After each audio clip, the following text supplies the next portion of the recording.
The Honorable, the Judges of the United States Court of Appeals for the Fourth Circuit. Oh yay, oh yay, oh yay. All persons having any manner or form of business before the Honorable, the Judges of the United States Court of Appeals are admonished to give their attention, for the Court is now sitting. God save the United States and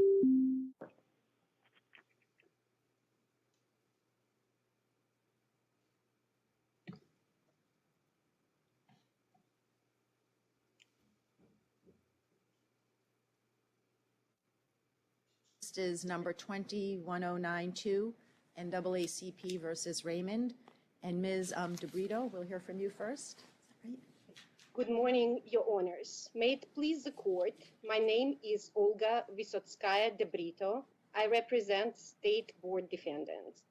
The issue before this Court is whether the North Carolina General Assembly intended to discriminate against Black and Hispanic voters when it enacted the North Carolina's voter ID law, SB 824. The totality of evidence presented to the Court on the motion for preliminary injunction did not support a finding of discriminatory intent. The District Court erred. Yes, Your Honor. I'm sorry to interrupt, but before we even get to the merits, we have these motions about mootness in front of us now, and I was hoping you could address one question for me.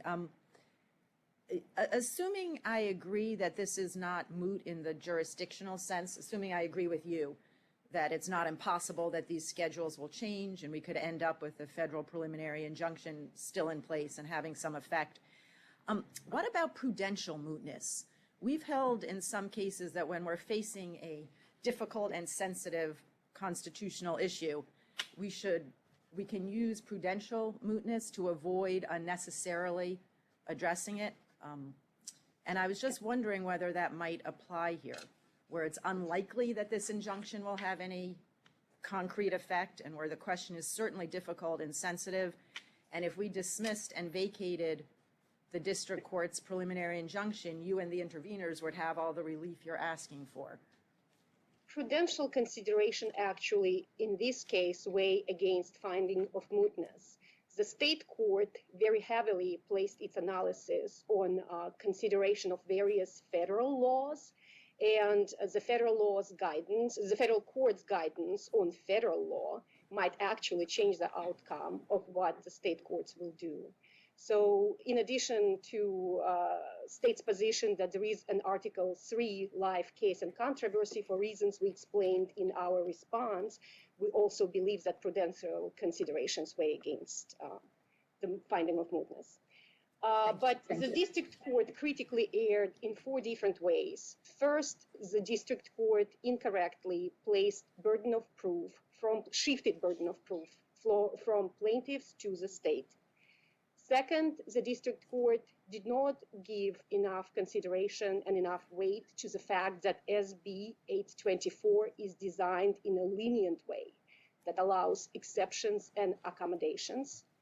3, the district court also erred when it improperly weighed the remaining consideration of Arlington Heights factors. They do not spark any suspicion of discriminatory intent on the record presented.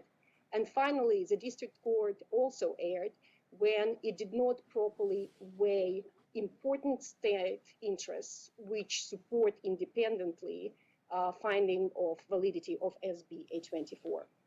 Yes, Your Honor. Counsel, in articulating those 4 errors, the first one seems like a legal error to me, and I've read that, and I want to hear more and hear all sides on that. The 3 other errors you talked about seem to discuss the way in which the district court weighed evidence, and that's an issue that over which a district court is given discretion.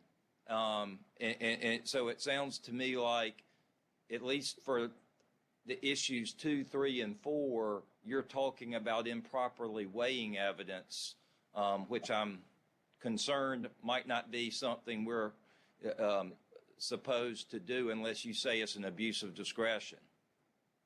we do say it's an abuse of discretion, and what we use in support of our argument is analysis of this court in McCrory, which found that clearly erroneous findings of fact could also be reversed. But I agree with Your Honor that on the first issue, it's an error of law, and Abbott versus Paris establishes that the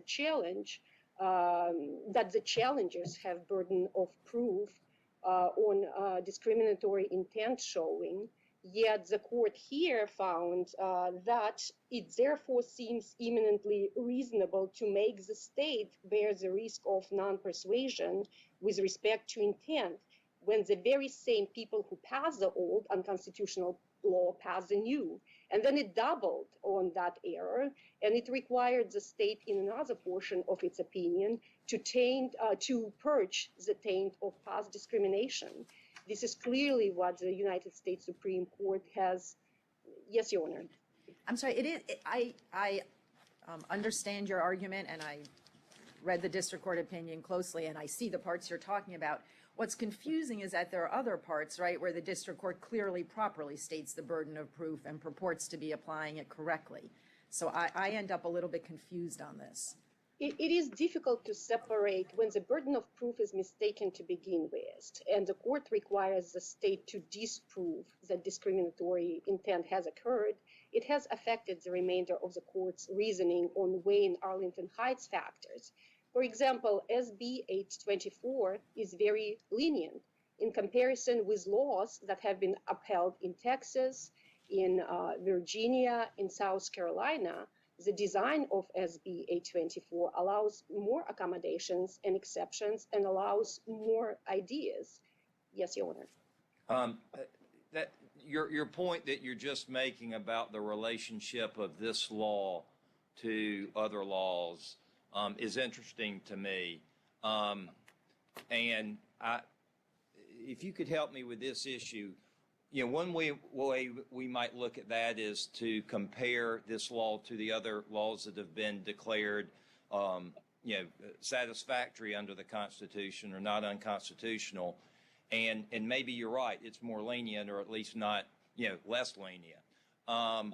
But does the procedural framework of this case, call for that type of analysis? In other words, I think a lot of those cases came after trials on the merits. And so we would be looking at those issues with a perhaps different standard of review than we are here with a preliminary injunction. So help me understand whether we're supposed to do a straight comparison or whether the procedural position of this case dictates a different analysis. Our position on the record in this case is that discovery is now closed, and there is no additional evidence that this court does not have in front of it that the court could accumulate absent some kind of intervening factor.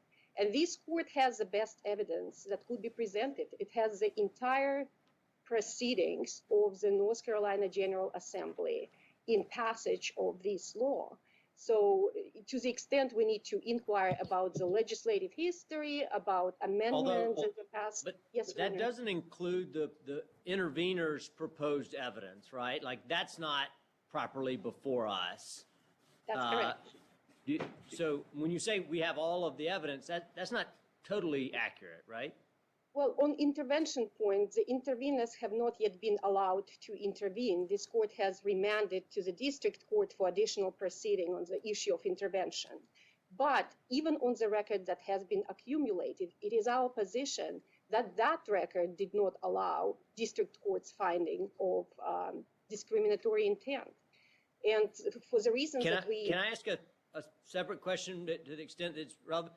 When you say that we have all the evidence and that discovery is closed, do we take from that the state board is not going to offer any expert testimony in this case? I mean, I'm just trying to understand what you mean by we have all the evidence.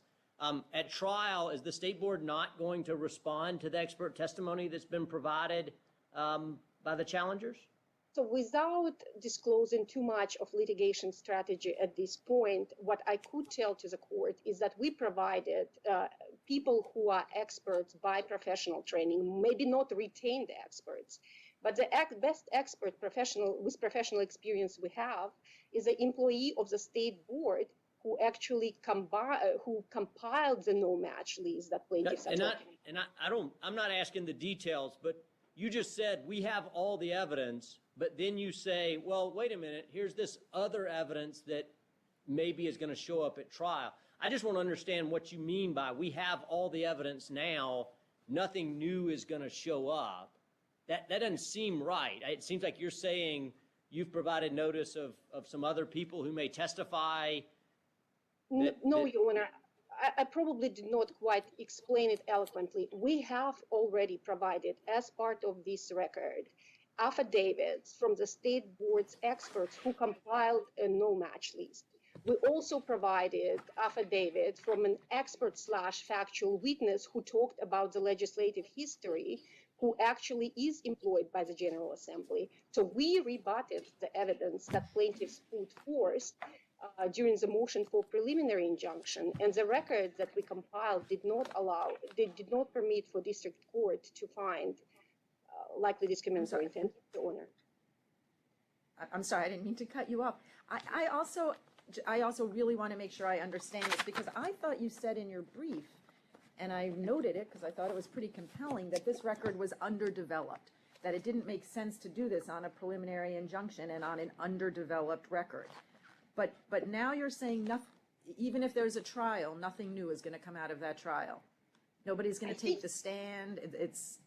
Of course, people will take stand potentially during the trial. The point we were making with the underdeveloped record is that on the record that the court had in front of it, it could not make a finding of likely discriminatory intent.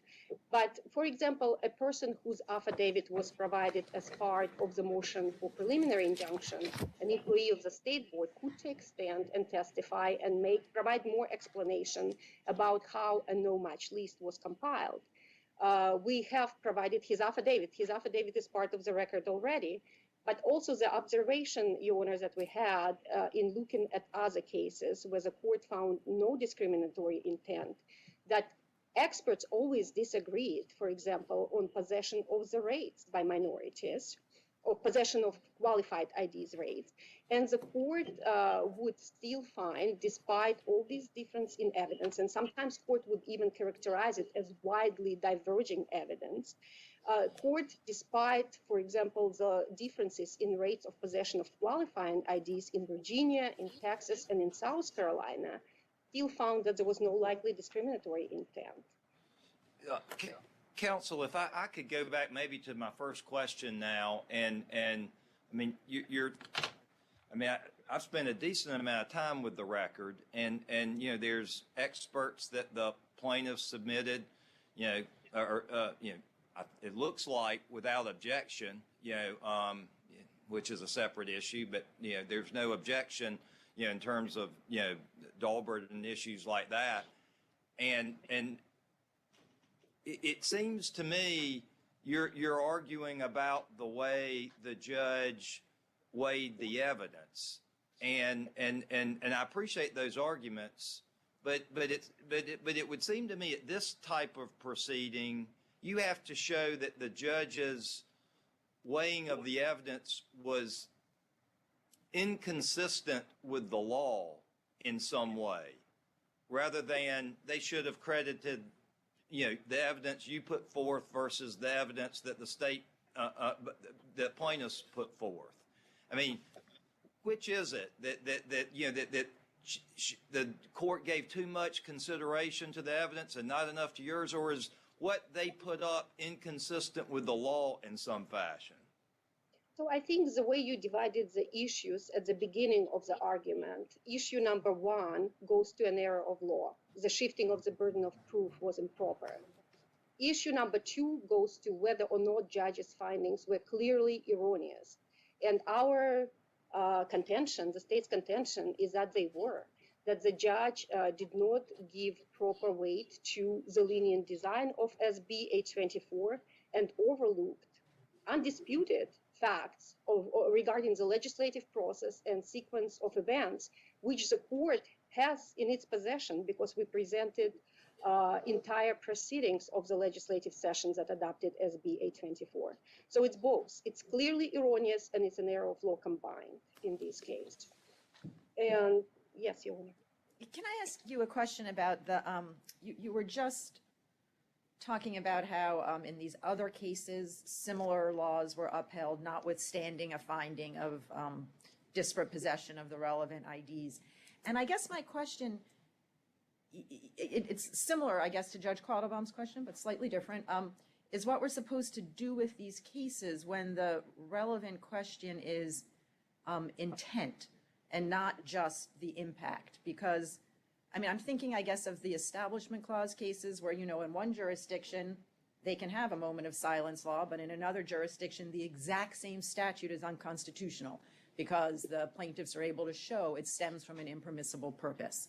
And so it wouldn't be inconsistent legally to say that the exact same voter ID law would be permissible in one jurisdiction where there's no evidence of an impermissible discriminatory intent, but impermissible in a jurisdiction where there is such evidence. And so that's the part I'm struggling with in looking at these other cases. Your Honor, we agree that impact is one factor that is important for the court to consider, but that's not the only factor. It's a starting point, is how the courts described it.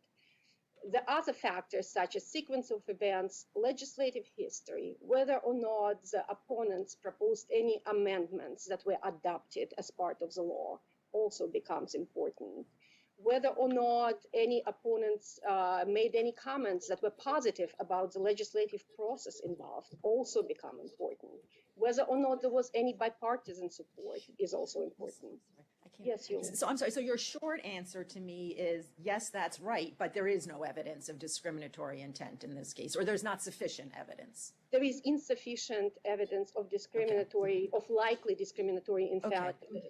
Because I'm comparing it to something like the South Carolina case where the only evidence they could find of discriminatory intent was, if I'm remembering right, a constituent had emailed one of the legislative supporters and said something evincing a discriminatory intent in the email, and the legislature had not quickly enough disclaimed the email, something like that. Whereas, and so in South Carolina, they looked at a similar law and said, given that that's all you've got on discriminatory intent, we're fine with this.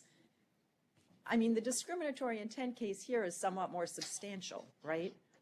Your Honor, I think really important cases to compare on that issue are Veazey versus Veazey case, and also McCrory case, where this court invalidated the prior voter ID law that North Carolina attempted to pass. And both of these cases describe the kind of drastic departures from procedures that took place that the court considered to be highly suspicious of discriminatory intent, you know, including McCrory case, where we have had 5 different procedures that the General Assembly, knowing racial disparity, passed. And the court found, you know, this omnibus law. Yes, Your Honor. I'm sorry, I apologize for cutting you off, but I see that you're already so far past your time. So let me see if I can. Let me tell you my concern, I guess. I agree with you that this case is, there is less evidence of discriminatory intent in this case than there was in McCrory. I absolutely agree with that. It also looks to me like there is much more evidence in this case, given the history, very recent history, very serious history, and the sort of factual linkages that the district court found between the predecessor law and the successor law.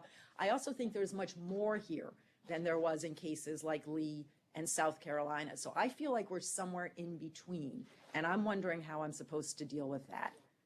I think that's where it's really important for the court, you know, understanding that we are looking at the totality of the circumstances to look at the design of the law and to see what the legislature has actually done, you know, in contrast with what we had in McCrory. And here we have a reasonable impediment provision. We have 2 different ways for voters to obtain a free voter ID. We have a single issue law, not an omnibus law. So it looks like the legislature, if you compare it to McCrory, has made entirely different choices here that went towards diminishing and ameliorating impact on the minority voters who might lack, in fact, IDs at disproportionate rates that qualify. So I think that's where it's important for the court to evaluate very seriously the design of the law. I know I'm way. Yes, I was going to just ask if either of my colleagues has questions, and if not, we'll let you rest and come back on rebuttal. Okay, all right. Thank you very much. Thank you, Your Honors. Oh, I'm moving on rebuttal. Good morning, Your Honors, and may it please the court.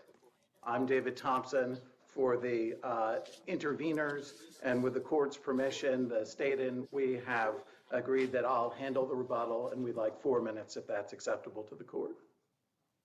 Yes, thank you. So I'd like to dive in on the question of these other cases and whether we're asking the court to reweigh the evidence or not. The key case to look at is South Carolina. And South Carolina concluded that there was no disparate impact. And there was no disparate impact in that case because there was a reasonable impediment provision that was very similar to the one that is at issue here. And Judge Kavanaugh concluded that in light of that, there couldn't be disparate impact. And that's the end of the case for the plaintiffs, because under Irby, if I could stop you there, counsel, I mean, and you probably have it more on your fingertips than I do, but my memory of the South Carolina case was A, the reasonable impediment provision, but B, the absence of evidence that it had not been ineffective. And the district court, in talking about the reasonable impediment provision here, I looked at evidence that in 2016, the reasonable impediment provision, which I grant you is not exactly the same, had not been effective. So how is that kind of a showstopper type issue when South Carolina seems to open the door for some analysis about the effectiveness of that type of provision? Your Honor, I'd like to make 2 points. The first is that under this court's jurisprudence, and I point to the 1989 decision in Irby, and the district court agreed with that in this case, the plaintiffs have to prove both discriminatory intent and discriminatory impact. If they fail on either prong, they lose in the Fourth Circuit. And on disparate impact, we accept, for purposes of this stage of the proceeding, the finding of fact made by the district court that there were 184 reasonable impediment ballots that were excluded. And that fact is the end of their case. And let me explain why. Because the intent that they have to harmonize their theory of intent and their theory of impact. Their theory of intent is not that the General Assembly tried to target out of racial animosity minority groups. This court in McCrory specifically disavowed that. No, their theory of intent is that the General Assembly tried to entrench itself, the Republican majority did, by targeting African American voters who vote Democratic. That's key, because if the impact they are identifying cannot entrench and further the alleged purpose of entrenchment, then they lose. And when you're talking about a state with 10 million individuals and 7 million voters, 2 million of whom voted in 2016, and you only have 184 individuals who whose ballots weren't counted, and you couple that with the fact that Judge Harris, may I just quickly finish then? Yes. Thank you. You couple that with the fact that the General Assembly looked at that 184 number and then took 3 separate steps to drive it lower.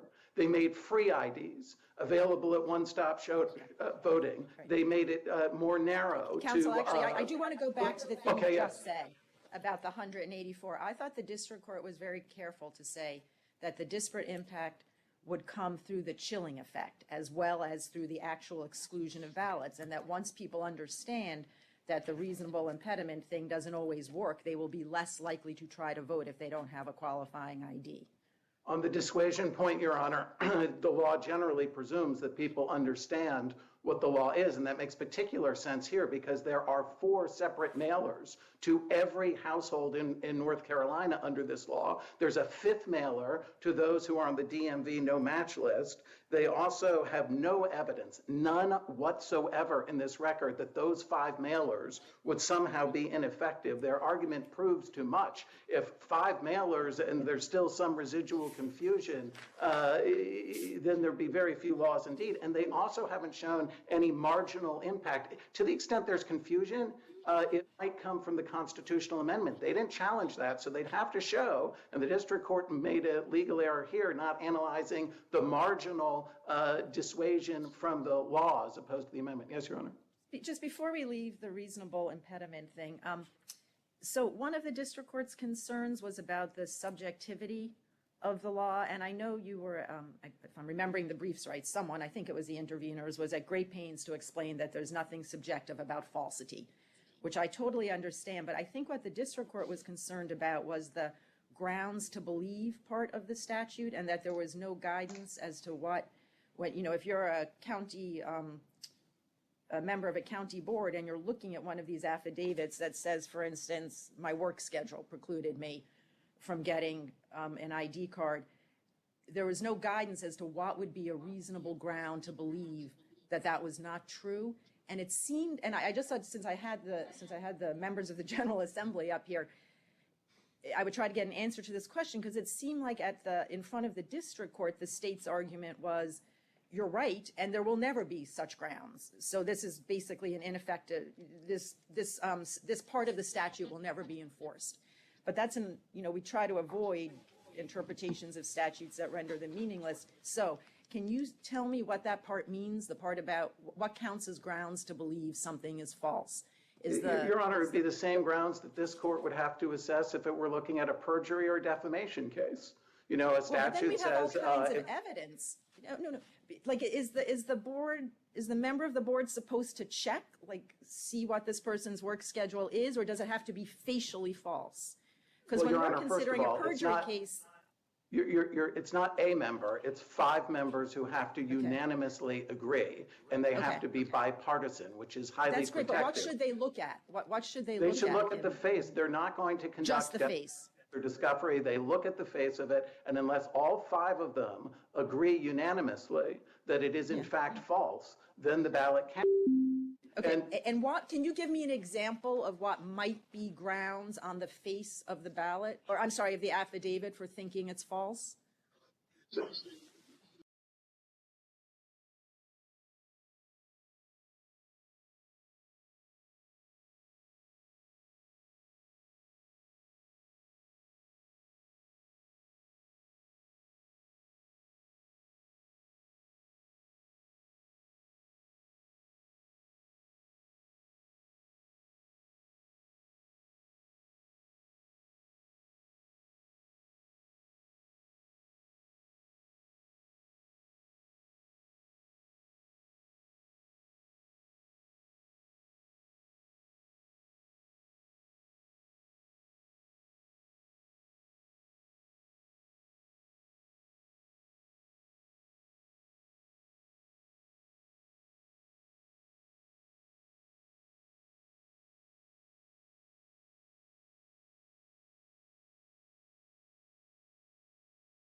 Okay, Your So Honor. can you give me an example?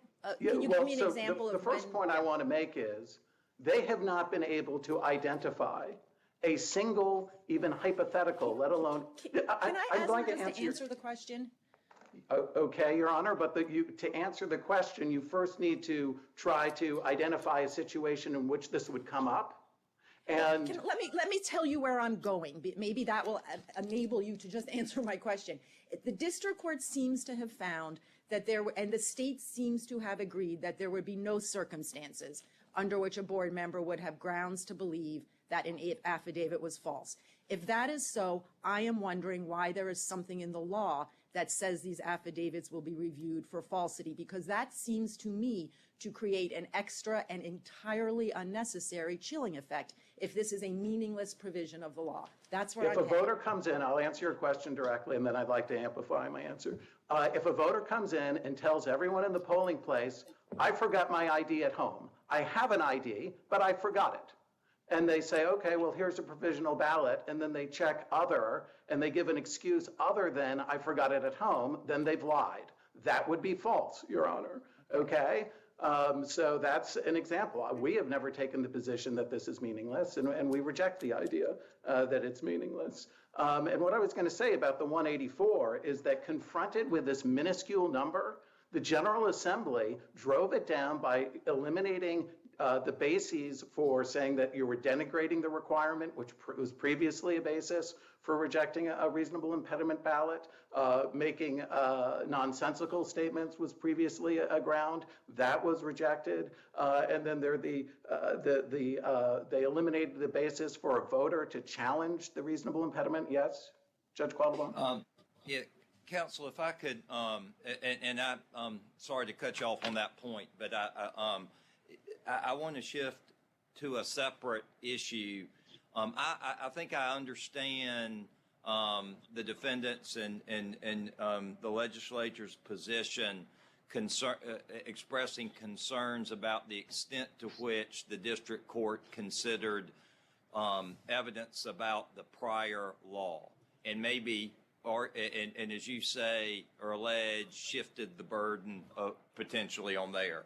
So I get that point, but two things I think it'd be helpful if you could comment on. One is there I think still is in the record, and I think Judge Harris talked about the record here being different than some of these other cases, evidence of these DOJ objections, these other lawsuits. That's part of the historical evidence here. And even the evidence that related to the prior law, I understand what Abbott says about it, about prior laws, but what weight should we give evidence of discriminatory intent related to the prior law that this court has found to exist now? Should we give it none? Should we give it some? What's the role of that evidence here?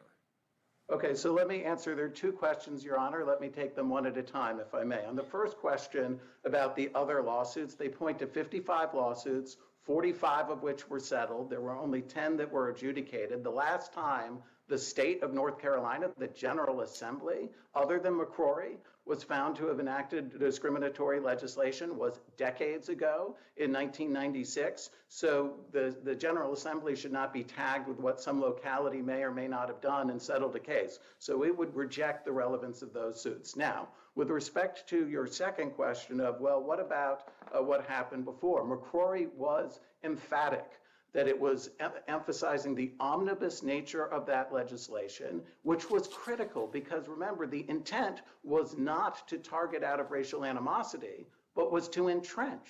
And so you're looking at an entrenchment motive. You look at the sweep, the scope, the character, the magnitude. That's the phrase that McCrory used.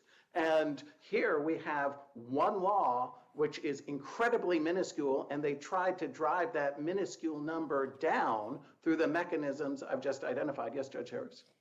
Would we look at what happened to the other parts of the omnibus law on your, do you know what, the district court at a hearing expressed some concern that if all the legislature had done was break up an omnibus bill into several separate bills, that really wouldn't show much about a changed intent. So what's your response to that?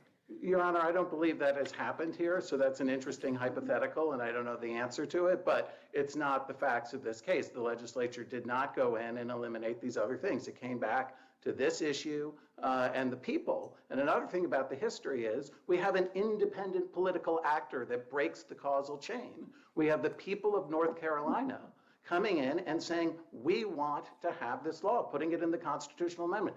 The plaintiffs could have challenged that. They made a strategic decision not to challenge the constitutional amendment. And so this court has to take that. Yes, Your Honor. So just to follow up then. I mean, I get the points. It seems to me like you're arguing that the historical evidence from the prior law and the historical evidence of the DOJ and the litigation and other litigation matters is not relevant or not sufficiently or not sufficient to show discriminatory intent. I guess my question is it's evidence in the record, so is it fair for a fact finder to consider it and you object to the weight that it's been given, or is it something that should be outside of the district court's consideration altogether? We're not saying it's irrelevant, Your Honor, but what we are saying is that that they have to prove intent and impact. And if you just focus on the impact side of the ledger, the undisputed fact is that there was only 184 votes that were disregarded. That cannot be sufficient to support a motive of entrenchment. And on that basis, we win, and I'll reserve my 4 minutes for rebuttal, if I may. Thank you.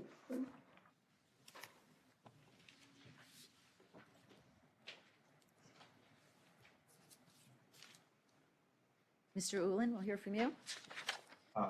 Thank you, Judge Harris. May it please the court, my name is John Uhlin, and I'm proud to represent the NAACP plaintiffs in this appeal. At the outset, I'd like to focus on 3 points. First, this appeal is moot. We know Oh, there you are. someone's coming on the line. Continue. We know that the November 2020 election in North Carolina, which is already underway, will be conducted without a voter ID requirement. The state court preliminary injunction in Holmes versus Moore prohibits enforcement of SB 824 through the trial in that case, which is set for April next year. And with no further elections scheduled until September, that means no elections in which SB 824 is implemented will proceed before the district court, in this case, issues its final decision following trial. And this court, therefore, cannot grant concrete relief to any party on this appeal. Defendants and interveners have acknowledged that vacating the preliminary injunction would give them all the relief they seek on appeal. And plaintiffs have asked this court to issue an order vacating the PI and dismissing the appeal as moot. That would terminate this appeal, which should not proceed to the merits because there is no remaining justiciable controversy. Judge Harris, yes. A question about that. When it comes to federal litigation, as the interveners point out, it seems pretty well accepted that the fact that one district court, in California, has enjoined the public charge rule, that doesn't deprive another district court in another jurisdiction from of the jurisdiction, Article 3 jurisdiction, to enter a similar injunction. So why would the rule be different in this context? So we'd argue, Your Honor, that mootness is a factual inquiry, and there are facts before the court that indicate that this appeal has become moot. First, that the November election is proceeding without voter ID, which the state concedes. Second, that concurrent injunction prevents enforcement at least until the trial in April. And third, that our trial is scheduled in January. The court can draw factual conclusions and inferences from that evidence, and that evidence suggests that the preliminary injunction in this case is not likely to have any effect, and to the extent there's any doubt about that, the court can remove that doubt by vacating the PI when it dismisses this appeal as moot, which every party in this to the appeal has acknowledged would grant them full relief. Can I just ask you, Your Honor. I don't want to tie you up in mootness for too long. So I sort of, in kind of looking at the schedules and knowing that schedules sometimes change, I was sort of where you are in thinking that it is unlikely but not impossible that this preliminary injunction will ever have concrete effect. And that's what took me to prudential mootness, because in that situation, that's usually the bucket we're in. But the state has made this, has sort of responded to that with the idea that, well, for prudential reasons, we really ought to go ahead and decide this case because that would give some helpful guidance to the district court. Well, if there were to, it would give helpful guidance on these federal law questions. So what is your response to that? Our response to that is effectively what the state is asking for is an advisory opinion. with respect to a controversy that no longer exists as a factual matter with respect to the preliminary injunction before this court. The court, again, mootness is a factual inquiry. The court has to make a determination whether there really is any possibility that the preliminary injunction will have any concrete effect on any party. We've laid out why we think it doesn't, and we're willing to have it vacated as an aspect of the order dismissing the appeal as moot. And then both the state court and the district court can make their independent determinations at trial with regard to whether this law was enacted with discriminatory intent, as both found at the preliminary injunction stage. But it's not for the Court of Appeals or any federal court to issue advisory opinions with regard to the law when there is no concrete effect of the court's decision. Before we transition, can I just ask a factual question that I just want to make sure that I understand? Yes, Your Honor. There's some discussion about public assistance IDs and which ones have photographs and which ones don't. And you give some examples of public housing authorities as the type of IDs that do have photograph IDs. Would that fall under Representative Richardson's proposed amendment for state IDs?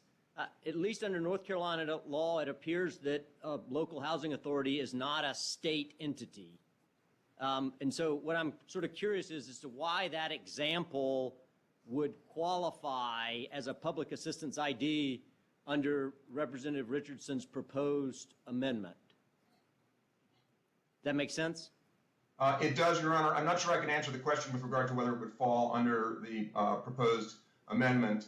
The significance of the public assistance IDs question is whether the legislature excluded IDs from the list of qualifying ID under SB 824 that were known to be disproportionately possessed by minority voters, and in fact it did.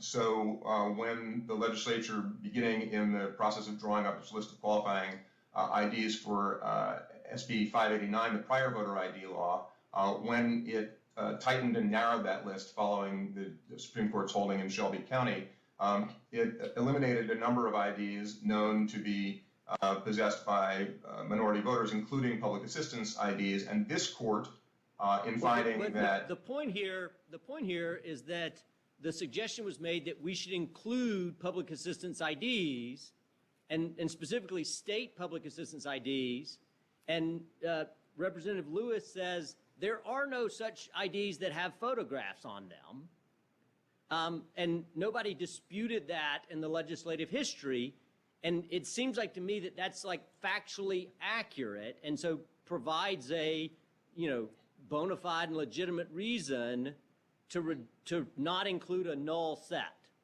right? Well, and you respond to that by saying, well, what about public housing authority IDs? But they are not state public assistance IDs. They're local agency IDs. And so I guess what I'm trying to get at is if they responded to that complaint by saying you're asking to include a null set, how can we infer from that some type of discriminatory intent? Your Honor, I would take a step back prior to the discussion of an amendment to add public assistance IDs, again, and focus the court on the list that the legislature created of qualifying IDs. That's a list that does not include and excludes IDs that are known to be disproportionately possessed by Black and Latino voters. Fine, and I'll leave this alone, but yes, state public assistance IDs are more owned by minorities, but none of them have photographs. So the fact that they are more owned by minorities, I'll accept that as true. But if no state public assistance ID, which is what you've asked for, includes a photograph, I don't see how we infer anything from that. Well, among the things that we noted as evidence of discriminatory intent and being excluded included state-issued public assistance IDs, but also federal-issued public assistance IDs, any federal identification, including federal employer IDs, state and any state or local government employer ID, and any college or university ID. But none of those categories of ID is either included. Some of them are excluded entirely, and some of them require an approval process in order to be included, but none of them is entirely included in the list of qualifying ID.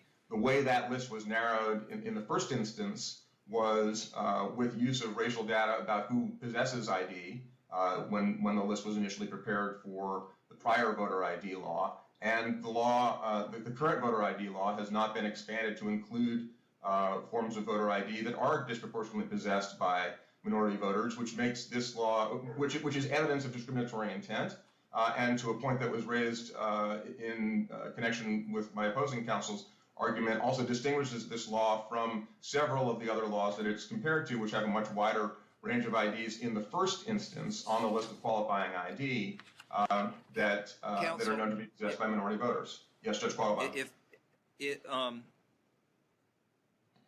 We talked earlier with opposing counsel about whether there was a shifting of the burden of proof, and I want to kind of go in that general direction.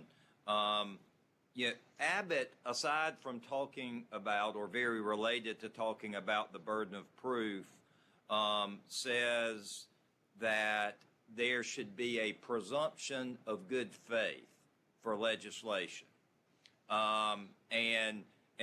Obviously that's in a redistricting case rather than a voter ID case. So my first question is, do you think that holding of a presumption of good faith applies here? And if so, did the district court articulate that at all in its opinion? Your Honor, I believe the district court faithfully applied the analysis that the Supreme Court suggested and held should be applied in cases like this, in the Arlington Heights case and its progeny, including... If you could just, counsel, I'm sorry, my first question was, do you think that presumption of good faith that seems to exist in Abbott applies here? Is that, if you can explain all you want, but if you could just say yes or no, or that's not a fair question, I'll accept anything, but I'd like to deal with that first.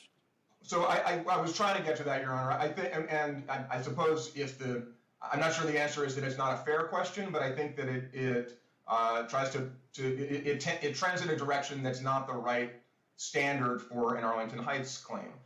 I think what Arlington Heights does. Wasn't Abbott looking at Arlington Heights factors?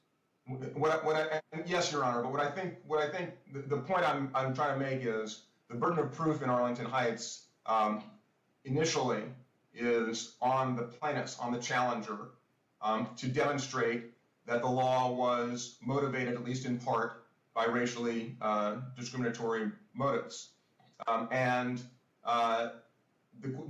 This court faithfully applied that standard and looked to evidence of racially discriminatory intent by the legislature, and then found, based on that evidence, that there was a racially discriminatory intent behind the enactment of SB 824, and then shifted the burden and as appropriate under Arlington Heights and under McCrory, to assess whether the state's asserted reasons, non-discriminatory reasons for passage of the law, would have motivated its passage, notwithstanding the racially discriminatory intent. So it sounds like, it sounds like you agree, because you didn't say no, but I really want to be fair to you, but that you agree that there's a presumption of good faith that stems from Abbott, and your belief is that, I'm sorry, go ahead. What I was going to say, Your Honor, is my point is with regard to discriminatory intent, there's a burden under Arlington Heights and its progeny that falls on the plaintiffs in the first instance to demonstrate the presence of that discriminatory intent. Right.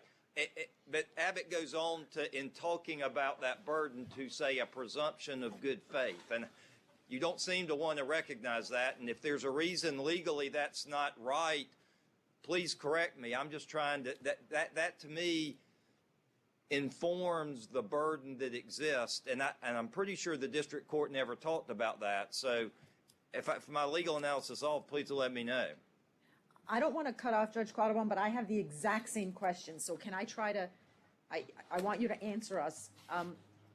I'm trying to figure out whether what you are saying is that the presumption and the burden are one and the same thing, that all the court means in Abbott is that because there is a presumption, the burden is on the challenger, or does the presumption have some effect beyond that? That's my question too. So I'm sorry, I didn't mean to cut Judge Quattlebaum off. Your Honor, I really want to get an answer to this. It's a fair question, and I don't mean to dissemble in response to Judge Quattlebaum's question or yours, Judge Harris. I think you've articulated it well. The point is that whether you articulate it as a presumption or whether you articulate it as a burden of proof, the point is that the plaintiffs have a burden, an evidentiary obligation to demonstrate racially discriminatory intent in the enactment of a law in order to establish a discriminatory intent claim under Arlington Heights and any of its progeny. We would argue, and I feel very comfortable saying, if I may finish just, Judge Richardson, that we do put on evidence that met that burden. I really want you to answer the question. I understand Judge Harris's point. I understand Judge Quattlebaum's point. I have no idea what you're saying. I just want you to answer the question. I don't care what your answer can. By the way, I'm totally fine if you say I refuse to answer. But one way or the other, I have no idea what you're saying, right? So Abbott says there's a burden on the plaintiff and there's a presumption of good faith. And we know that presumptions and burdens are naturally different. Maybe they're the same, as Judge Harris suggests, and that's a fine answer, which I believe means, yes, there's a presumption of good faith, but it means nothing more than the burden. But I think Judge Harris is saying there is a presumption. We can talk about what it means. But you for some reason, I just can't figure out, refuse to answer whether there is a presumption of good faith or not. I obviously recognize the language in Abbott, Your Honor, and I would argue, as Judge Harris's question at least implies, that what that means in the context of an Arlington Heights claim is that there's a burden on the plaintiff to establish discriminatory intent as the premise of the claim and the first stage of the analysis of that claim. So it's I refuse to answer. Well, I believe I did answer the question, Your Honor. Okay. If I could follow up with another point. Let's assume our analysis, and I'm not suggesting this is how we should look at it, but let's assume that one way we are looking at this is to compare the North Carolina SB 824 with the voter ID legislation in South Carolina, Virginia, and Alabama, the states that have been declared not unconstitutional or been upheld. Is it your position that this law as a whole would fail under an analysis like that? Well, I think it would fail under an analysis of comparing it to other state laws. Is that your question, Judge? If we look and say, look, these several laws have been upheld, and we're looking solely on that issue, and again, I'm putting aside the historical facts that I know you would talk about if but just looking at a comparison of the laws, it doesn't seem to me that you could really say that this law would be unconstitutional by comparing it with what's been upheld in these other states. Am I right about that, or am I wrong about that? Well, I would disagree with you on that point, Your Honor. 2 points. In each of the instances that Your Honor held up, Alabama, South Carolina, Virginia, there are material differences both with respect to the circumstances leading up to the enactment of the law, and I think those are very significant and material, and with respect to the provisions of the law. With respect to the circumstances leading up to the law in none of those states. Focus on the second. I'm sorry to cut you off, sir. I really am. But if you could focus on the second point, I would like to hear that. Sure. So I'll focus on beginning with the state of Alabama, for example. The Alabama law contained a broader list of IDs commonly held by minority voters, including all federal and state and local government employee IDs, student IDs from any university or college in the state of Alabama, not requiring a further approval process. Alabama issued state voter ID cards from mobile units that went on a regular schedule year after year to every county in that state and to people's homes. That stands in contrast to what was described as a lackluster implementation of the North Carolina free ID provision. Alabama had an extensive educational campaign, including billboards, radio and TV advertising, a website specifically dedicated to voter ID. They have a positive identity provision where a voter can vote without an ID if a poll worker recognizes them.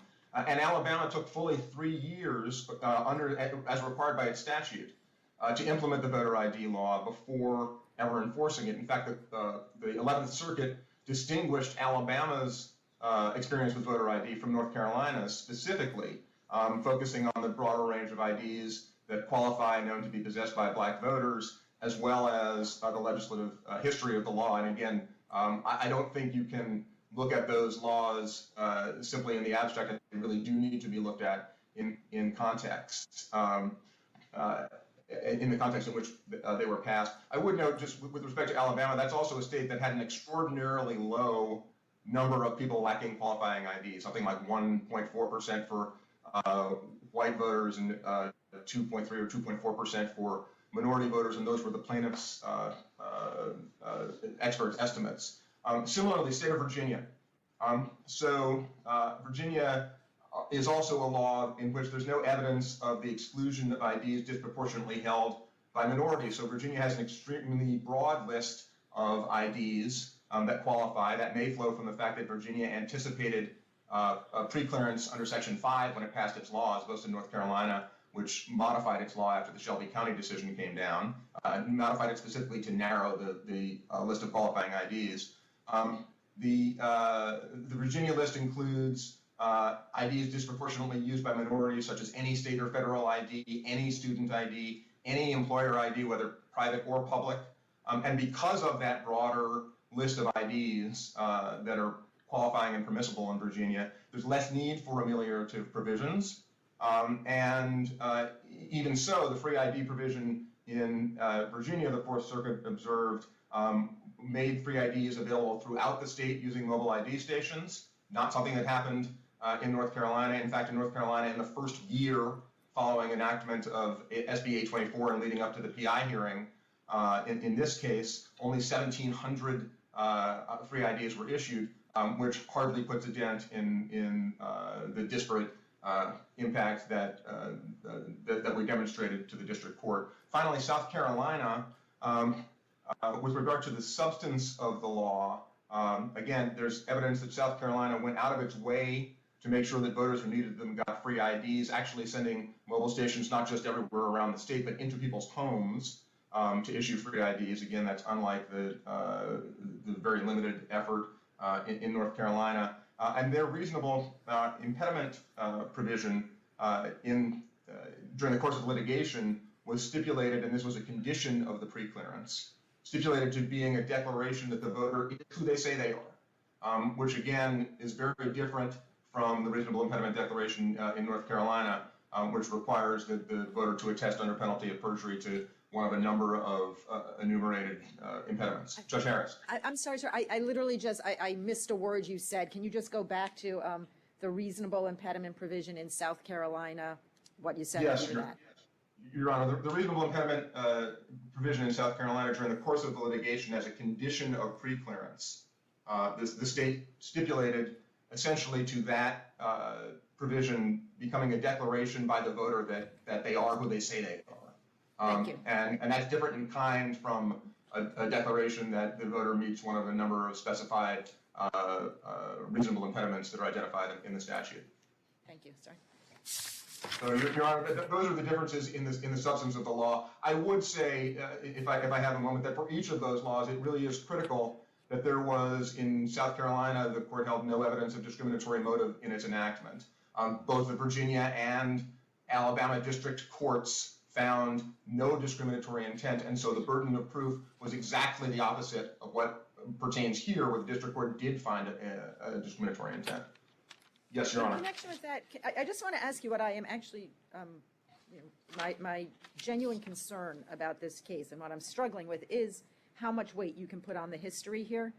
And I take your point that in all of these other cases, there was not the same kind of immediate historical evidence that we are grappling with here. And I understand that we can't just ignore that.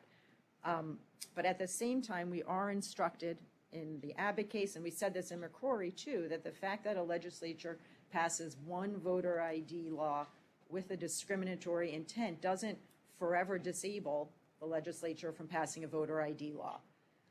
And this one is better, right? It has these ameliorative features that the prior law didn't have. And those are features that, as we've just discussed, other courts have sort of specifically approved. And so what I'm concerned about, or I guess my question is, if this isn't enough, like under what circumstances, in your view, could this legislature, with its history, pass a voter ID law? So, first of all, Your Honor, it's a difficult question to answer in the abstract, and I hesitate to do it, but I am going to answer the question. At the outset, context matters. So the fact that this law was passed in the context of not just history, but contemporaneous action by the North Carolina General Assembly to undermine the voting strengths of blacks and Latinos for the purpose of entrenching the Republican majority. That's what this court found in McCrory. It's what was found by other federal courts in the racial gerrymandering litigation, where all of the state's legislative maps from 2011 were thrown out as racial gerrymanders. It's what the federal court in Covington found again in 2017, when it threw out the state's remedial maps as legislative gerrymanders and racial gerrymanders is what I meant to say.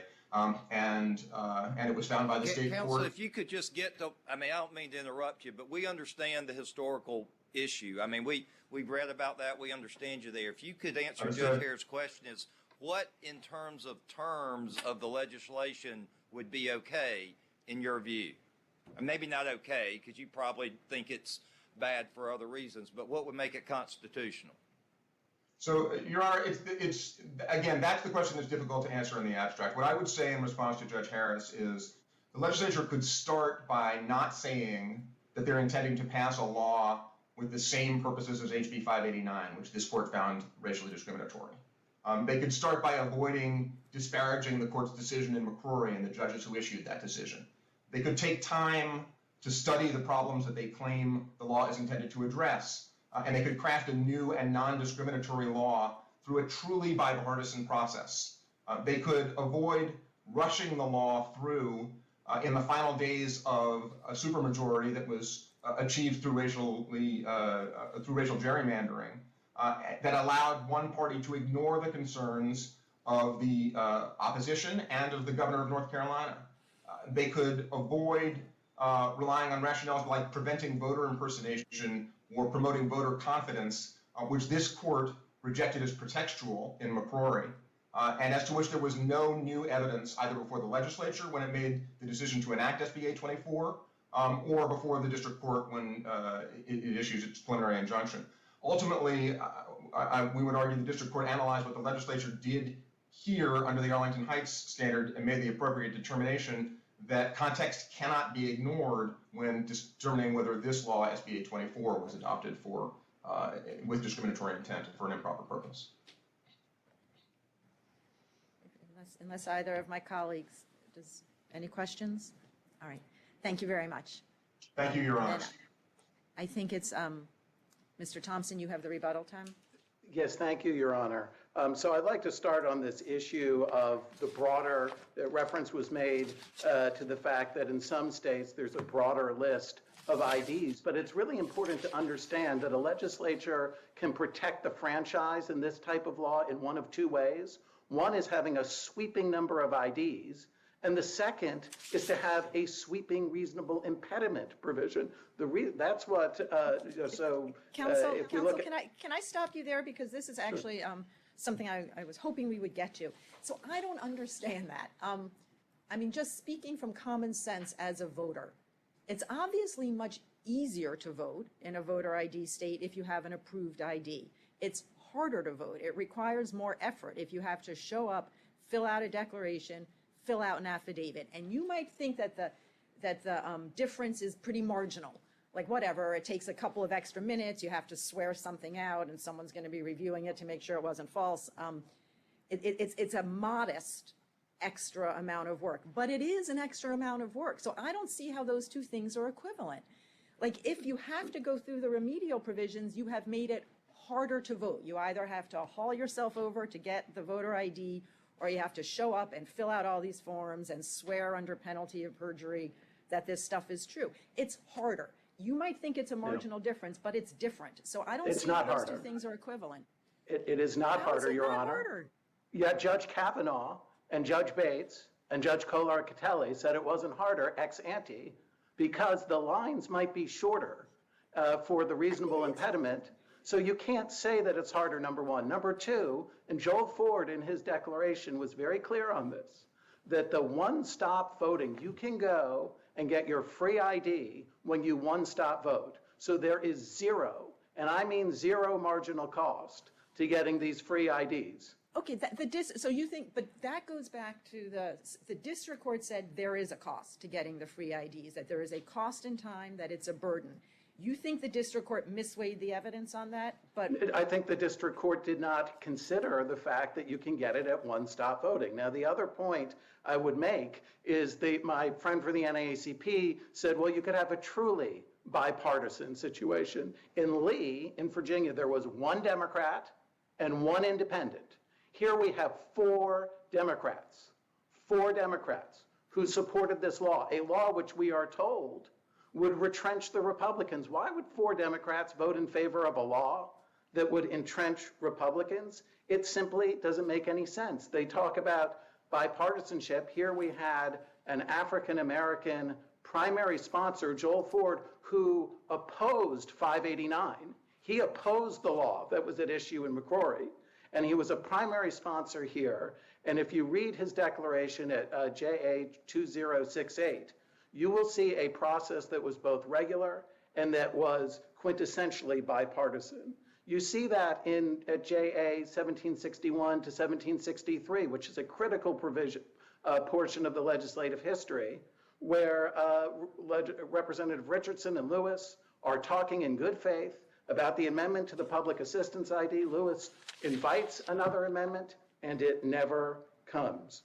We're told that some of the other states like Alabama had extensive education. This law requires 4 mailers to every residence in the House and a 5th one to anyone on the DMV list. We're told in other states, lots of people had the IDs. Here, 99.9% of the people who showed up in March of 2016 had the IDs.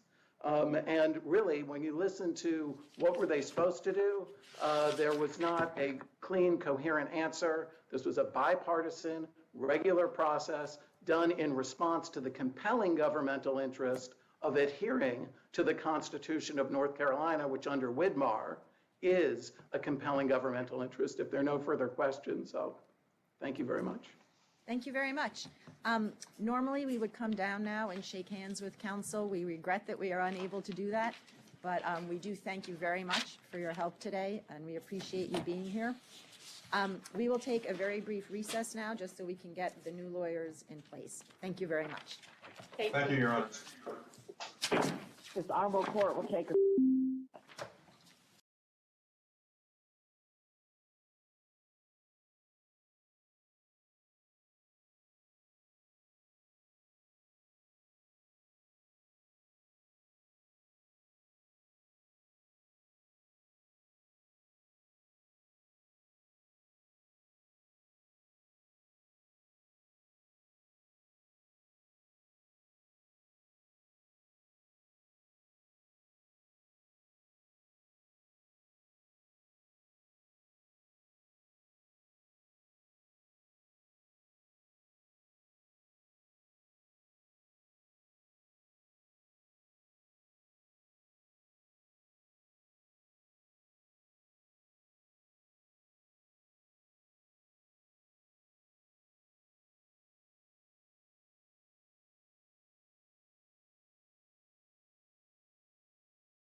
for the Fourth Circuit.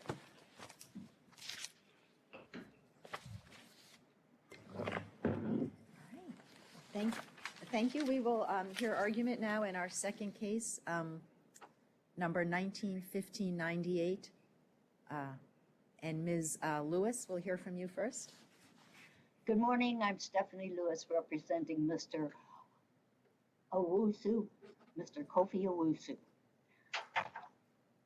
In this case, there is no substantial and probative evidence of marriage fraud, and the decision is fatally flawed because it relies on King's unsubstantiated statement, falsely declared to be against his own interest, unsupported by documentary evidence, and contradicted by direct evidence validating the marriage, including Mr. King's statements himself over a period of 10 years. This case turns on truth and a false or coerced confession. 17 years ago, Mr. Owusu's current wife, Adesmart Adubofor, known as Adis, married Mr. Leonard King, after which they lived together about 6 months before they lacked money and were evicted for payment, lacking payment for the rent. After eviction, yes. I'm sorry, I don't want to interrupt, but I want to make sure I understand where you are in your argument. So are you arguing that there is not substantial evidence to support the finding of marriage fraud by the agency? Is that where we are? Yes, I've made the statement that there is no substantial probative evidence and that the decision on review is flawed. It's flawed because, go ahead, sorry. No, okay, then, so there's not substantial evidence, and yes, what are the other flaws? And it's flawed. Then I'm just saying that this whole case turns on truth, whether we have truth, where we're working for truth, and a false or coerced confession. Okay, with respect to substantial evidence, we sitting here might think there are some credibility questions about the affidavit, but that's normally we would allow the agency to weigh that, draw the inferences. The agency considered it very clearly in conjunction with other evidence and found that there was grounds to find marriage fraud, and so I guess putting to one side, I guess, the substantial evidence question, in which we do give a lot of deference to how the agency has weighed the evidence. Are there legal flaws with this decision that you want to press here? Yes. Okay, what are they? The agency did not apply the standard of proof required to find marriage fraud. They did not evaluate the statement that King made. They did not evaluate it by the nature, the credibility, or the quality. Then it did not consider that sole piece of evidence. It did not consider it in the totality of all evidence. Okay. Now, when they were asked, So okay, can I just ask? Let me just clarify. Sure. Are you raising a due process challenge with respect to the evidence? absolutely, yes. Okay, what is that? Mr. Owusu has a statutory right to an approved petition, and he was denied due process because he was denied any opportunity to get evidence. He was denied the basis of this statement on which the agency relied. It was like a kite in the sky without any strings tied to it. Okay. Yeah. So I will stop in 1 minute, but I really just am trying to get my hands around your claim. So for purposes of your due process argument, you're arguing here that the protected interest is the property interest that arises from that statutory right to a visa? Yes, he has the right. So you are not arguing that there is a liberty interest in a right to marry. You No. argue that in the district court, but you're not arguing that here. Okay. Did you raise this due process statutory right to a visa as a protected property interest before the district court? Because Yes. the district court did not address that. Okay. Where in your summary judgment motion did you raise that? Wow. Well, you know, I won't make you, but you were telling me I will find it in your summary judgment papers.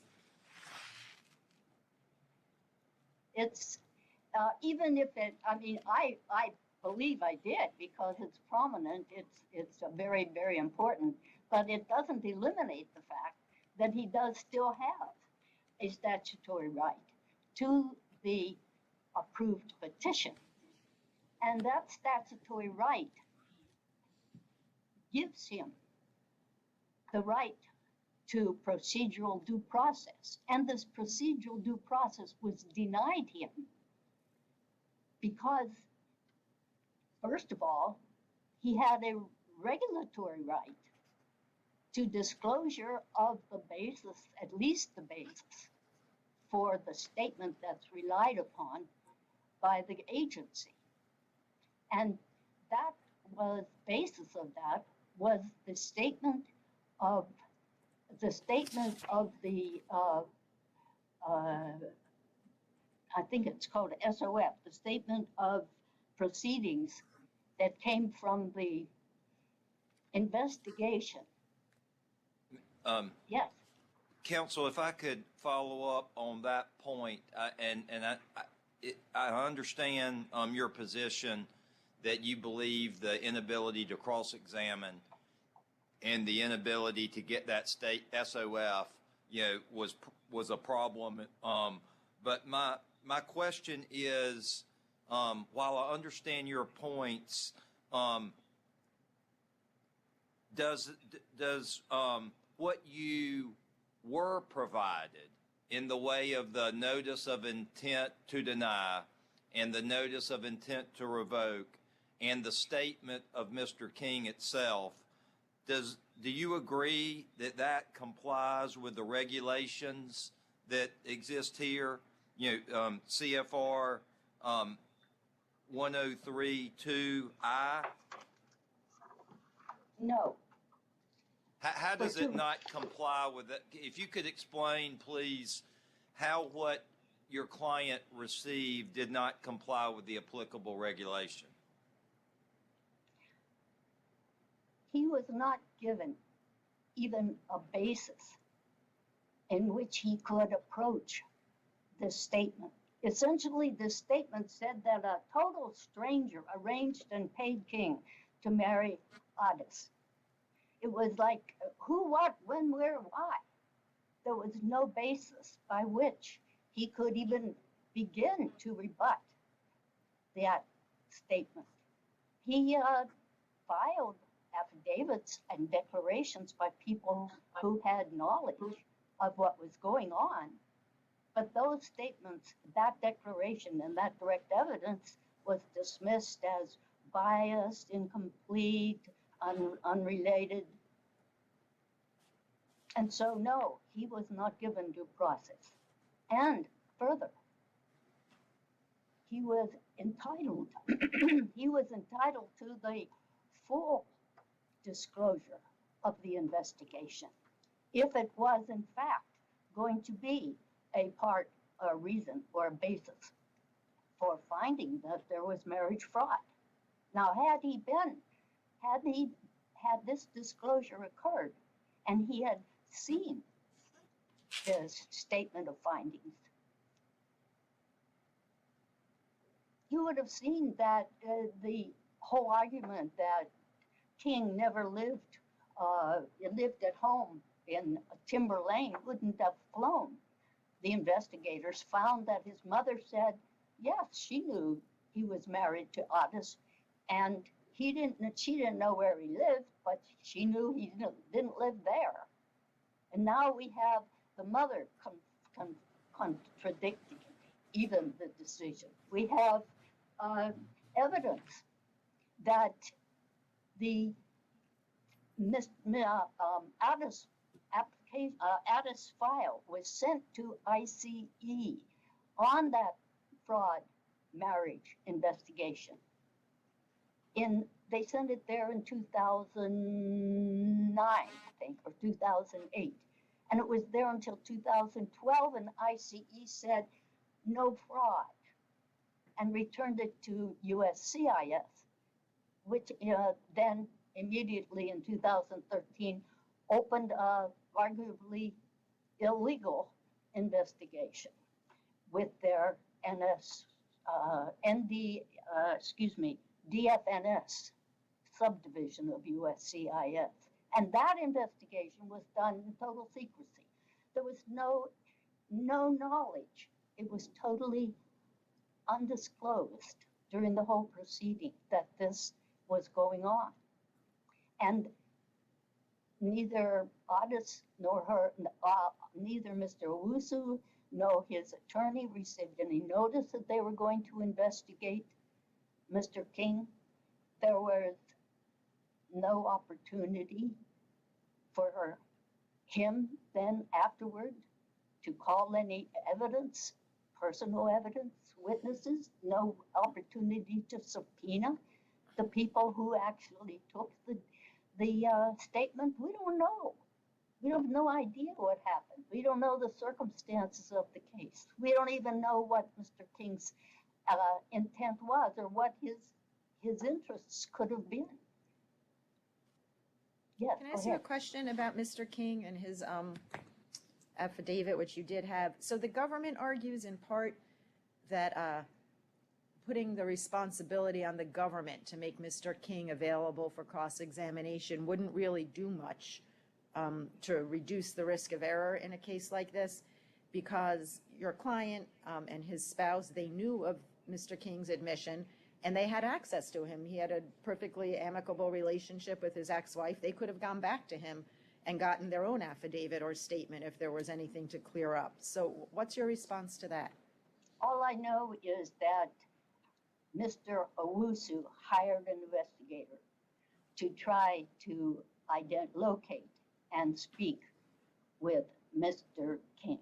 Now, when that occurred and whether or not that was answering directly to the period of time between 2015, when the notice of intent was issued, and 2000, I guess it both happened in 2015. 2015, the notice of intent was issued that included the statement by Mr. King, and that same year in 2015, the decision was made in September. So sometime during that period, or at least in 2015, there was an investigation to try to find Mr. King. Thank you.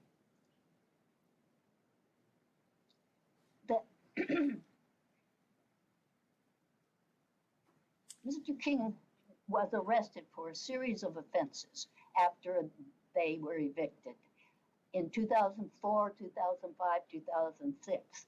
And in 2006, he was convicted and sentenced for 2 years. That brings us up to 2008.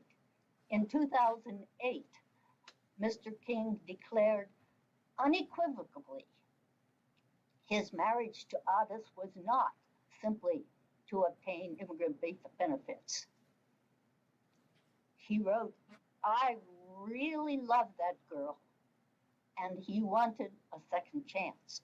But in 2009, Addis filed for divorce, married Mr. Owusu, and that same year, the district director denied Mr. King's previously approved petition based on marriage fraud and the automatic termination with divorce. Subsequently, the district attorney denied Mr. Owusu's petition. On the same circumstantial evidence that was used to revoke King's previously approved petition. Mr. Owusu appealed, and a BIA three-member panel found that there was no substantial and probative evidence of marriage fraud and approved Mr. Owusu's petition. Now, suddenly, Thank you, counsel. Your time has expired, but I believe, yes, we will hear from you on rebuttal. Thank you very much. Mr. Bargan, is that right? Bargan, but thank you, Your Honor. All right, I tried. Thank you. No, please. Good morning, Your Honors, and may it please the court. Dennis Bargan on behalf of the government, defendant appellees in this appeal. During extensive administrative proceedings dictated by the governing regulations, on several different occasions, United States Citizenship and Immigration Services explained its proposed reasoning, detailed the evidentiary materials on which that reasoning was premised, provided a copy of the most important documentary evidence, that being Mr. King's 2014 sworn declaration, and allowed Mr. Owusu an opportunity to submit whatever evidence and accompanied argument he desired in support of his alien relative petition. And after USCIS was not persuaded by his argument and his evidence, Mr. Owusu was then able to obtain, on several occasions, independent de novo review of USCIS's conclusions at the Board of Immigration Appeals. This court has repeatedly held that the Article III courts review such BIA determinations under an extremely deferential standard. In its detailed opinion, the district court correctly concluded that Mr. Owusu could not surpass this significant hurdle and that his arguments improperly asked the district court to reweigh the evidence before both administrative adjudicators. This court should therefore, yes, Your Honor. Oh, I'm sorry, counsel. I just wanted to bring you back to the district court opinion for a minute. Sure. So the district court opinion in dealing with the due process argument assumed without deciding that there was a protected liberty interest in marriage. The petitioner is not advancing that protected interest on appeal. You argue that the petitioner did not advance before the district court the alternative protected interest that he is advancing now, that's the property interest protected by this mandatory statute. If you're right on that, isn't that the end of the due process claim altogether? It is indeed, Your Honor, and if we are right, and the petitioner, the appellate here is disclaiming any interest in the more generalized property/liberty interest analysis that he articulated in the district court, then yes, that is the end of the story. We don't believe that even if it isn't the end of the story, that we don't prevail. Pardon the double I negative. understand that, but just we have to figure out how much work we're supposed to do in this case. So I just want to bear down for a second on whether this statutory interest was properly preserved. And I did find there is an allusion to it in the opposition to the defendant's motion for summary judgment. It it pops up on page 173 in the heading, but then the text is almost exclusively about the right to marry under Loving. And I'm just trying to figure out whether this was enough to put the district court on notice, like, hey, we've got this, it's not just the Loving right we're talking about, we're also talking about a statutory protected interest. What do you think? I don't believe that it does, Your Honor. Similar to this court's repeated holdings that arguments that are advanced in cursory fashion are not preserved for appellate review. Similarly, an argument that appears only vaguely in a section heading, but that the more detailed analysis under that heading doesn't include that argument, we would say is waived. And I will say that the appellant in the district court primarily, if not exclusively, relied on his belief that cases such as Loving and the Supreme Court's more recent jurisprudence on the constitutional interests of marriage were the gravamen or the situs of his property/liberty interest under the Due Process Clause. I mean, one of the reasons I'm asking about this is I know you don't even want us to rule on whether there's a protected interest because you're confident that you win on the, what was enough process provided in this case in any event. But I will say, I guess let me just sort of present to you what I would think of as the strongest argument for a right to cross-examine in a case like this. For one thing, we know that the King affidavit is pretty pivotal in this case because pre-affidavit, the BIA reversed and said these inconsistencies aren't enough.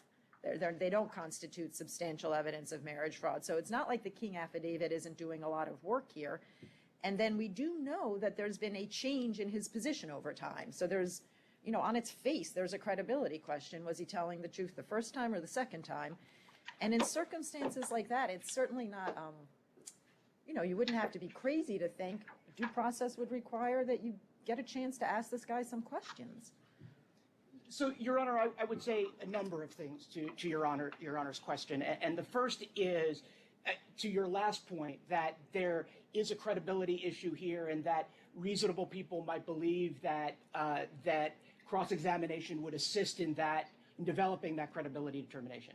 I would first argue that there is a significant difference between a policy interest that may further getting at credibility issues and what the Due Process Clause requires as a matter of the federal Constitution.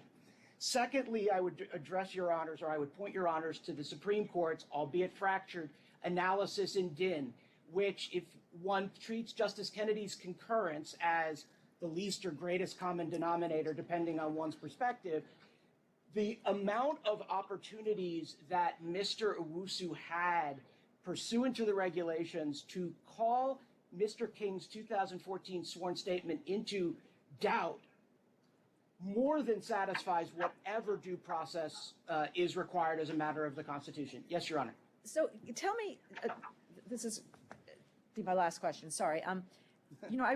It seemed to me that the concurring opinion in Dinh was discussed. There are two prongs of the due process analysis, right? There's notice and then there's the hearing. And I thought the only issue in Dinh was, is the notice sufficient? But that Dinh did not go on to consider, like, what kind of a process do you get at your hearing? I thought, and we have clearly said in our case law, those are two separate questions, two separate analyses under the Due Process Clause. So I don't see Dinh really speaking to notice procedures, opportunity to be heard. I'm sorry, the opportunity to be heard, the hearing prong. It seemed to me that it was all about notice, and I totally agree with you that the notice in this case was clearly sufficient under Dinh. But I think that's a separate question. I would disagree with Your Honor respectfully on that, because if it were the case that even if the notice is sufficient, there still has to be an opportunity to be heard at the back end of that notice in order for due process to be present. So it is difficult to read Justice Kennedy's opinion as saying, well, the notice is fine, but I'm not even going to address what the opportunity to be heard is. If what Justice Kennedy says is that what the due process requires is only some mere articulable basis, consistent with Mandel, that as to why the State Department has denied this alien petition or this immigrant visa petition, then that has to be all that the Due Process Clause requires as both a matter of notice and an opportunity to be heard. Counsel, can I ask on that? If Dinh is applying Mandel, and if we look back at the Fiolo versus Bell decision from the 70s, right, it's an I-30 challenge. I mean, it's the same basic challenge. And the court in Fiolo applies Mandel to the question about illegitimate paternity. But whatever the question is, it seems like Fiolo tells us, if we get there, I don't know, I'm not at all sure we get to all of this, but that directs us in accordance with Justice Kennedy's concurrence, that as long as there's a bona fide and legitimate reason given, that we're done. Like we don't probe and test the justifications for the procedure. I apologize, Your Honor. I didn't want to cut you off. No, please.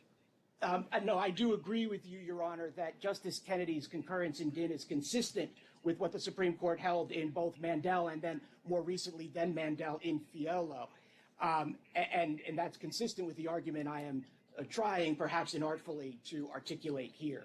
But to go back to your question, Judge Harris, even if DIN does not itself, on its own, end this due process inquiry, I think it is important to look at this record to see how many opportunities that Mr. Owusu had to challenge Mr. King's 2014 statement in many of the ways that cross-examination might have.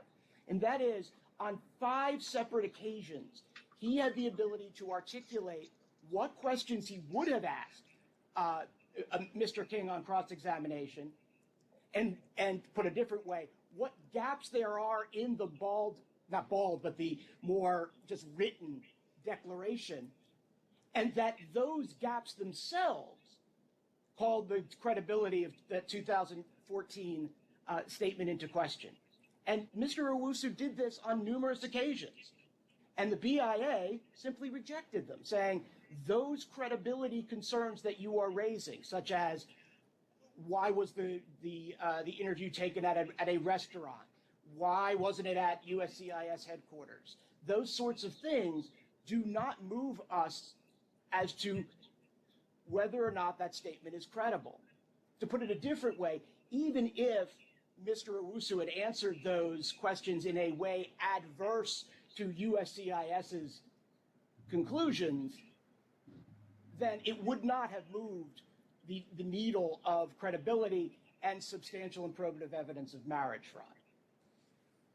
Yes, Your Honor. So on the cross-examination question, I just want to, what exactly do you want us to hold? Is it that due process never would require cross-examination of an affidavit like this, of an ex-spouse admitting to fraud?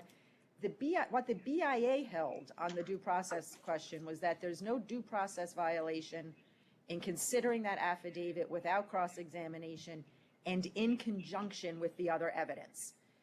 So the BIA's holding was limited, I think, to a case where the affidavit is not the only evidence.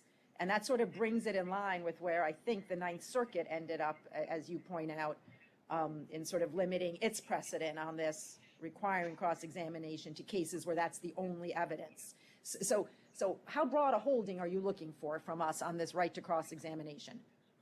Your Honor, I think that this court can address the due process question here in one of two ways. I think it can say, consistent with our position about the meaning of DIN, that the mere procedures and multiple opportunities to be heard and to provide evidence satisfies due process, full stop. But even if this court were not convinced of that position, I think that our position is that cross-examination is not necessary across the board because of those opportunities that he has. To put it a different way, even if DIN itself doesn't solve the problem, an application of the Matthews tripartite framework to the alien relative petition process would yield the conclusion that it is not necessary as a matter of due process for cross-examination. But even if this court were not persuaded by that holding, think that we succeed on the due process point here because this record reveals, as Your Honor articulated, that this was not the only evidence of marriage fraud to which USCIS and BIA pointed during analysis. Yeah, I guess I'm only asking because I think the next to the last one you offered, that under Matthews versus Eldridge, cross-examination is never required, we'd be affirming a holding the BIA didn't make. The BIA only said there's no due process violation in considering this affidavit without cross-examination and in conjunction with all the other evidence. But I mean, this might be semantic and nitpicking. I was just curious. No, and I think, yes, Your Honor. One issue, and in the I think reply brief of the appellant, there's a reference to the allowance of cross-examination in New York cases, but not other cases. I got two questions. I'll do them in reverse order. If that issue was properly raised below, and it does not look like it was, but I want to hear from you on that. But if that issue was raised below, is it, even if there's substantial evidence, is being allowed cross-examination in New York and not in other jurisdictions arbitrary and capricious? I would say the answer is no, Your Honors, given the circumstances under which those procedures occur. As Your Honor rightly notes, this was not raised in the district court, and in fact, this court denied Mr. Owusu's motion to add those papers to the joint appendix in this case as a supplementation under Federal Rule 10. But more to Your Honor's substantive point, I don't believe it would be arbitrary and capricious, especially given the way in which those procedures came about. They are the result of a long-standing consent decree from the Southern District of New York in the late 1970s, I believe. And as a result, the fact that that district office is required as a part of a consent decree to go forward with such cross-examination does not itself make the fact that the regulations do not provide for such cross-examination across the board arbitrary and capricious. Your Honors, unless there is any further questions, I'm happy to cede the rest of my time, and I thank the court for its time this morning. Thank you. Ms. Lewis, you have some rebuttal time? Yes, thank you.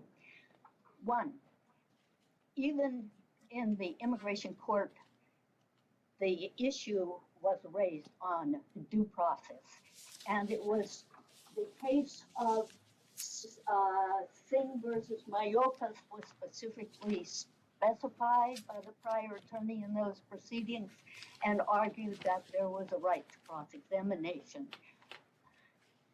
That same right, that same process that was articulated in that case, Maracas case, was that the petitioner had a statutory right to the approved petition and therefore had procedural due process.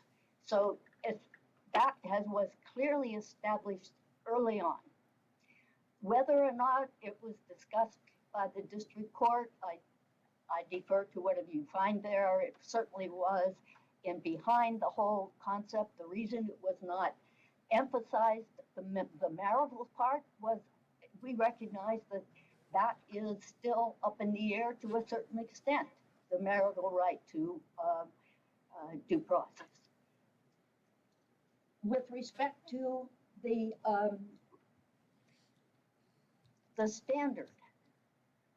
standard here, as the Fourth Circuit articulated, is to find out whether or not the agency's decision was accurate.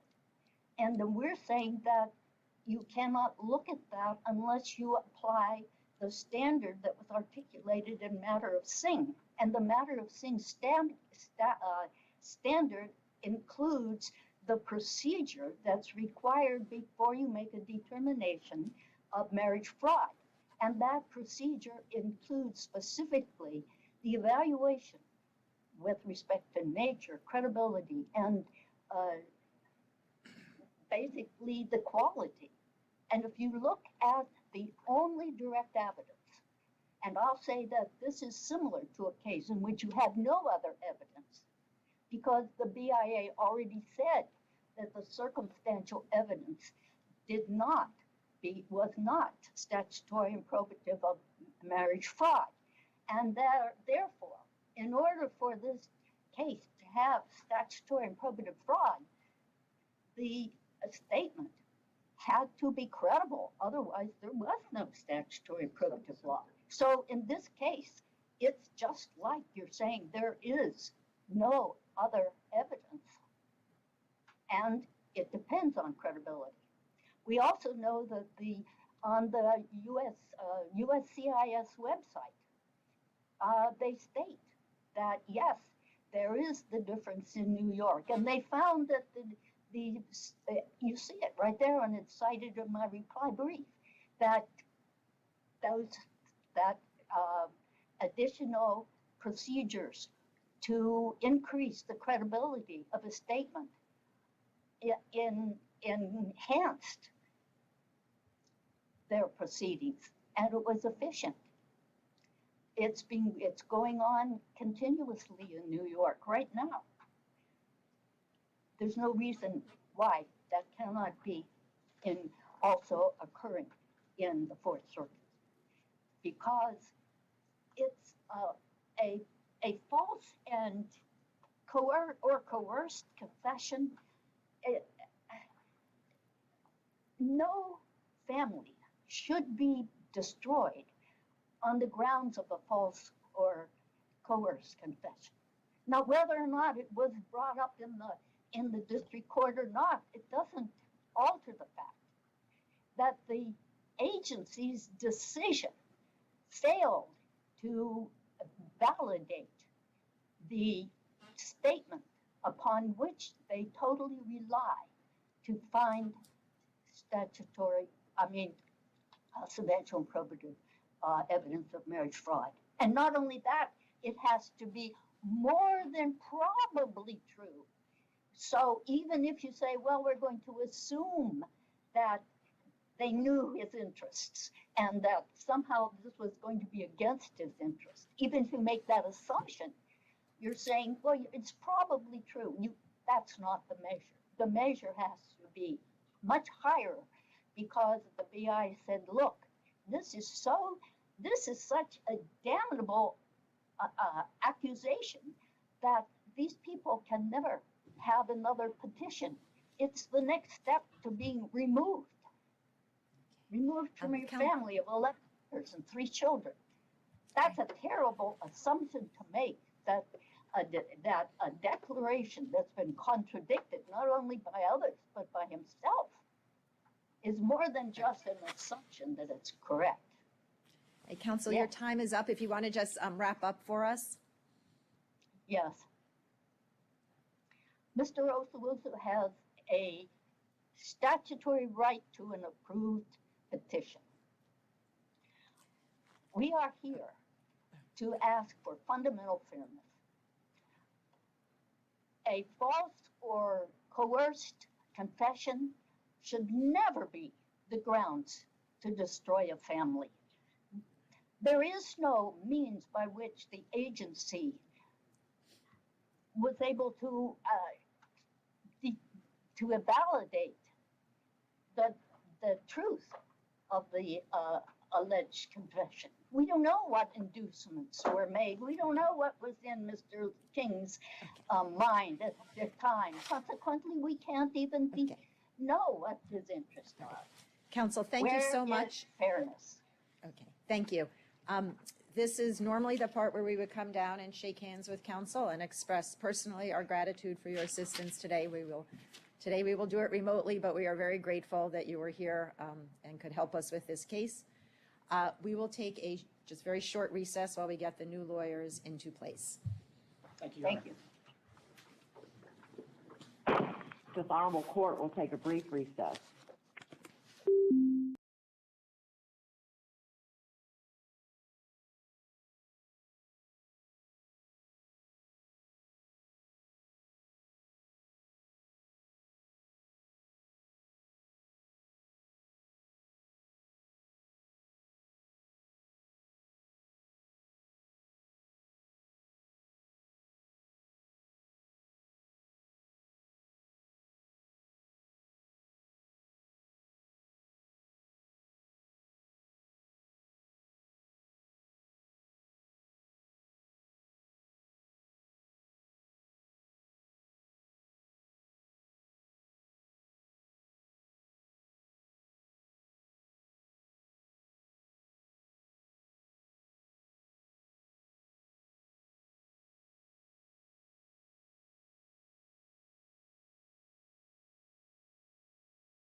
Thank you. We are ready to take up our third and final case for today, number 19-1360, Wambura versus Barr. And Mr. Clare, we'll hear from you. Thank you, Your Honor. Good morning. May it please the Court. I'm Jeffrey Clare. I'm counsel for the petitioner Wambura. Your Honor, the case is about whether the government correctly denied requests for deferral of removal under the Convention Against Torture or withholding cancellation of removal under the Immigration and Nationality Act. We assert two principal errors in the decision below. The first is that the government failed to comply with statutory requirements for the handling of corroborative evidence. And the second is that the government failed to comply with Supreme Court precedent explaining how to calculate the value of the loss in the mortgage fraud case where that pertains to whether the convictions at issue amounted to an aggravated felony under the statute. Your Honor? Yes. Counsel, if I could just to make sure I understand the framework of things, with respect to your last argument, and I want to hear you on this, so don't take this as that I've decided, but if you do not prevail on the aggravated felony issue, are we left with focusing on the corroborating evidence issues for the CAT claim alone? Yes, that's right, Your Honor. The aggravated felony provisions, if established, would bar requests for withholding or cancellation of removal. They are not applicable to claims for deferral of removal under the Convention Against Torture, so those claims would go forward independent of the court's determination on the aggravated felony question. And one more thing, just to kind of make sure I understand the framework. With respect to your corroborating evidence claims, there's the issue of whether, I'm going to use this term, advance notice of the need for corroborating evidence is required, and there's the issue of whether there was a finding of availability or unavailability. On that second point, is that a due process claim that you're making, the second corroborating evidence point? Your Honor, neither of those claims are founded on a due process contention. We've alleged that some of these provisions are consistent with what the due process clause would require in terms of notice and fundamental fairness. But the arguments that we've presented to the court are statutory arguments. Now, certainly, due process requirements are a kind of thumb on the scale of how you might construe those statutory provisions. But our claim before us rests on the statute. So, yes, questions of law and statutory interpretation. Is that correct? Absolutely. Okay. I appreciate you clarifying that. Sure. First, let me turn to the provisions on handling corroborative evidence. You have the pertinent text, where, of course, the court must begin at page 14 of the government's brief, as well as in the statutory appendix. And the operative provision provides that where the immigration judge determines that the applicant should provide evidence which corroborates otherwise credible, such evidence must be provided. The applicant demonstrates that the applicant does not have the evidence and cannot reasonably obtain it. In our view, the best construction of the statute is the construction adopted by the Ninth Circuit in Wren. It noted that these are forward-looking provisions that really hinge on the immigration judge's evaluation of the record and whether he or she believes additional corroborative evidence is necessary. And then following that determination, there must be an opportunity to either provide the evidence or explain why it cannot reasonably be provided. Yes, sir. Counsel, can you help me with this?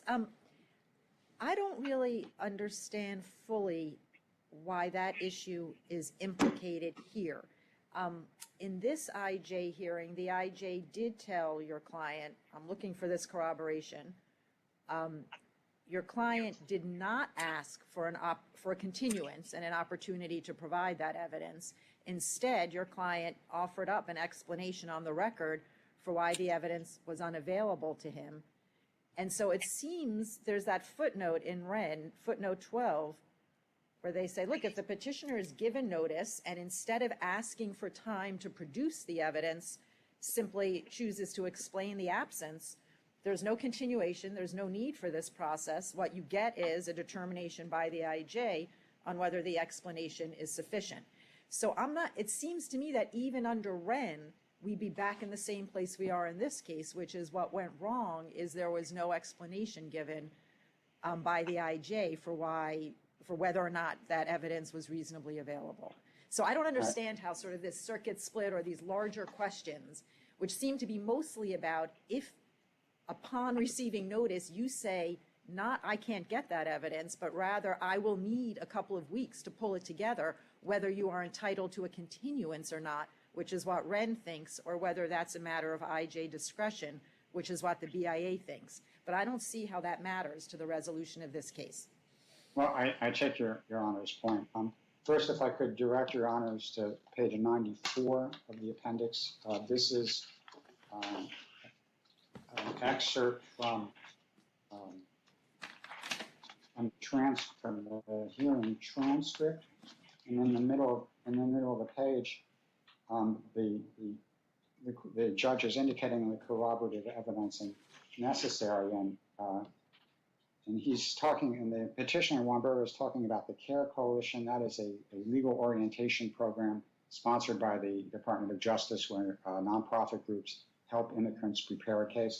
And he's saying all the information I have already before the court is from them, and if they knew anything that I needed about it for my court case, they will definitely present it. So he's asking for some opportunity there to go back with the assistance of this provider and get it. Secondly, in the course of the hearing and the calendar hearings that preceded it, the judge offered Mr. Wambura several continuances so that he could have some opportunity to obtain counsel. And at the last such calendar hearing, she made clear that she was going to proceed to a decision on the merits. So when this merits hearing is held, she notes the lack of evidence, but really doesn't afford any opportunity for Mr. Wambura to go back again and address the concerns that she had in that proceeding. Am I misunderstanding? I thought Mr. Wambura's explanation was I'm in detention and I don't have access to the internet. Certainly, he noted some important and difficult restrictions on his ability to get information, and they would have been at play even with notice that more corroborative evidence was required. But they didn't render it sort of impossible for him to at least make some attempt to address the immigration judge's concerns about corroborative evidence, had he an opportunity to do so. As I've noted, this CARE Coalition, it's a nonprofit organization that helps immigrants. The court may well be familiar with their work because they appear frequently in these matters, or they help frequently in these matters. And you have in the record a substantial body of evidence already supporting the I-589 application, much of which was prepared by this organization.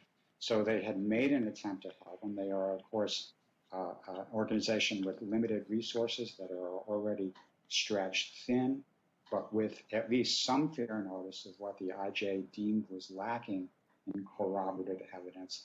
There would have been at least some opportunity to address the IJ's concerns and to get more evidence before the court. And that was denied here as a consequence of a lack of notice. Yes, sir. Counsel, kind of shifting gears a little bit to the issue about whether the lack of a finding on availability, and I think it's pretty clear there was no such, at least express finding. So let's assume that a finding is required, and then there's a determination that the corroborating evidence is unavailable. What happens then? I'm trying to play this out and see what ultimately happens here. I mean, there's a lot of discussion about the failure by the immigration judge and then the BIA of your client's inability to meet its basic burden of proof. And if there's a determination that the corroborating evidence is unavailable, what's the effect of that? Well, Your Honor, what these provisions do is they impose a substantive requirement that the immigration judge consider the totality of circumstances in the case, both the credible evidence that supports the claim, and if the judge feels, well, maybe something more is needed, whether as a practical matter, the petitioner has the ability to obtain the evidence. And that is something that the judge in sort of rulemaking discretion is, rather adjudicatory discretion, is supposed to take account of when he or she decides the case. Now, this court, as well as several others in the supplemental brief we filed in response to the court's request for supplemental briefing, this court and others as well has said that the failure to make such a finding is reversible error. And there's no doubt that such a finding was not made here. The government has conceded not once, but twice that the finding was not made. But I'm still trying to, I got you on that. I understand your point there. But if you're right, it goes back that there's a determination that either that there's corroborating evidence is unavailable, in which case I would think that means you can't meet your burden of proof, or it is available, and are you, and I'm trying to get the implications of either way. Is your point that if it's available, you should get time to go get it, kind of dovetailing back into the first issue?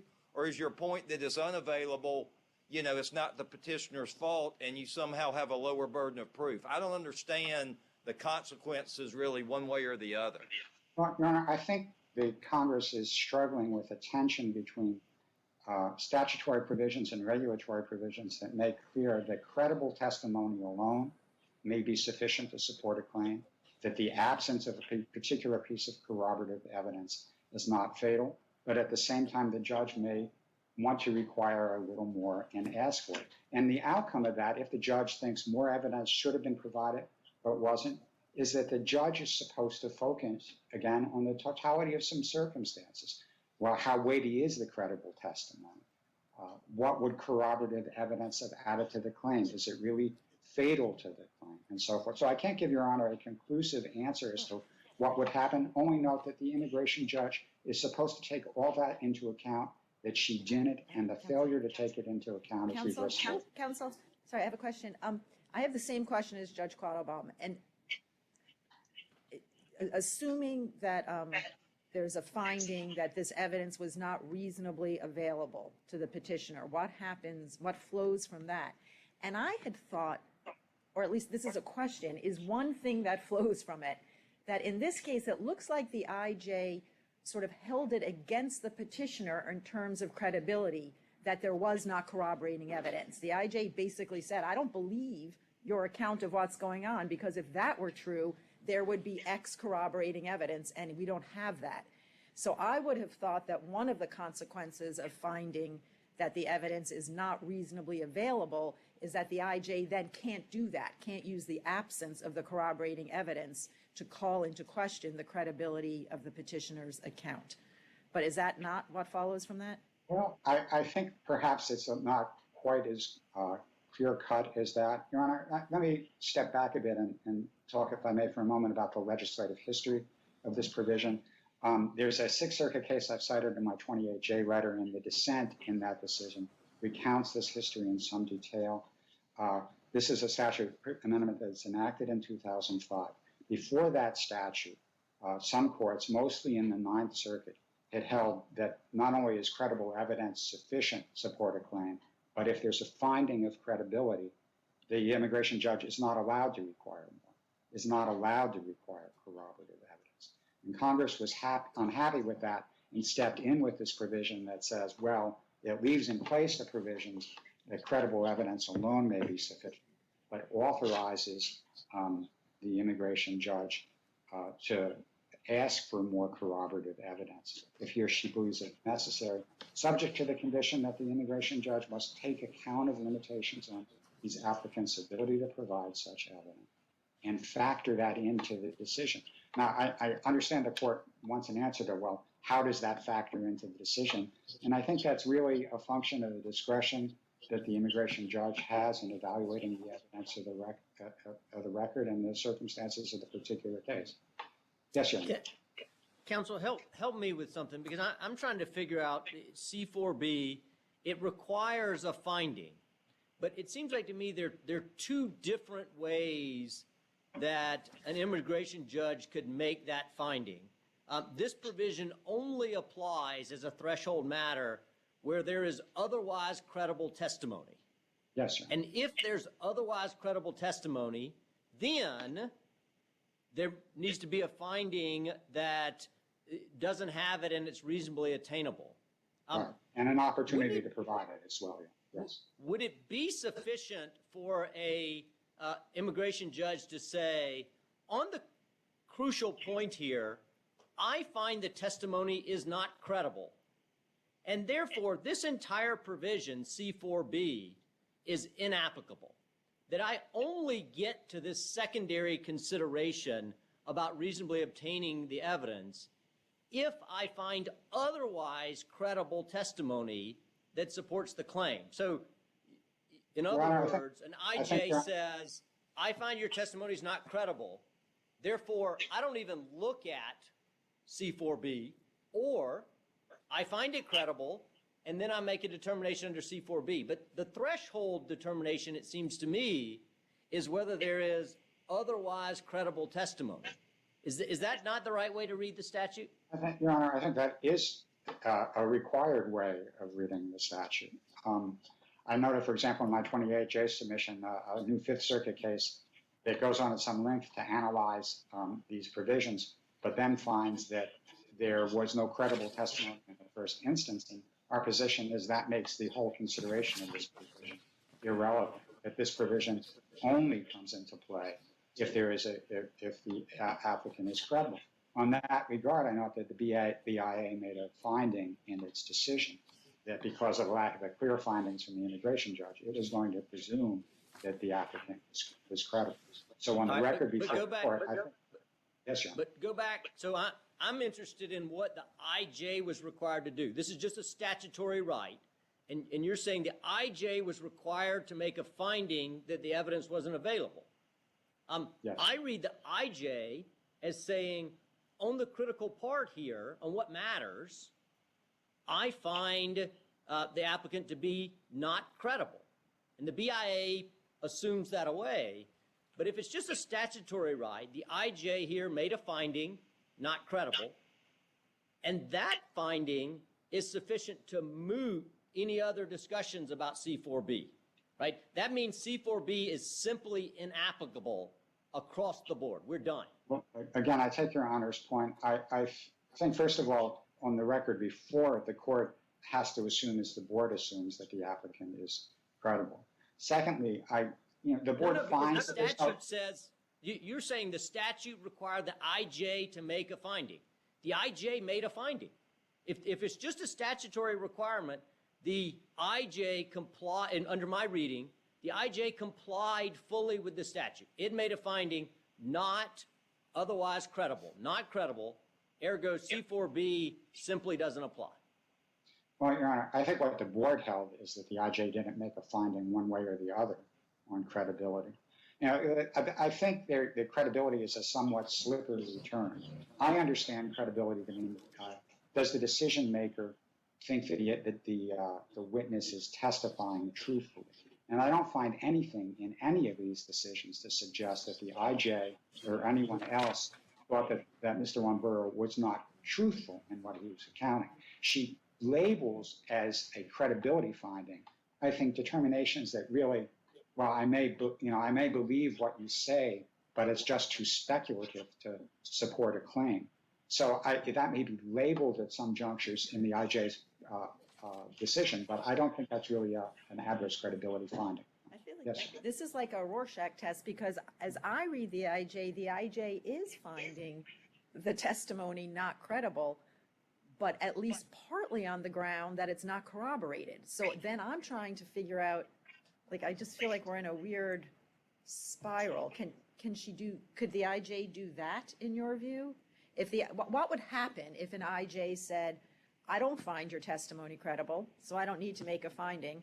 I don't need to go on and make any further findings. This provision is gone.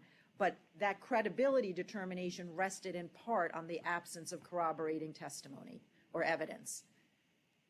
Where would we be then if we were in that world? I guess my answer is I'm not sure, Your Honor. I think what the record, I think what the neither am I. All right. But I think the record, it's clear, Your Honor, is what you really want to say, I think, is that you may have a due process claim or you may have some other claim, but what you don't have in that is a claim that the IJ violated C4B, right? Might have violated due process, might have done something else, but the IJ didn't violate C4B because C4B just says if it's otherwise credible, right, then you can go further and require it, but it doesn't limit the IJ's determination of credibility to certain factors, right? And maybe you'd have a due process argument, but you would not have a pure statutory violation of C4B.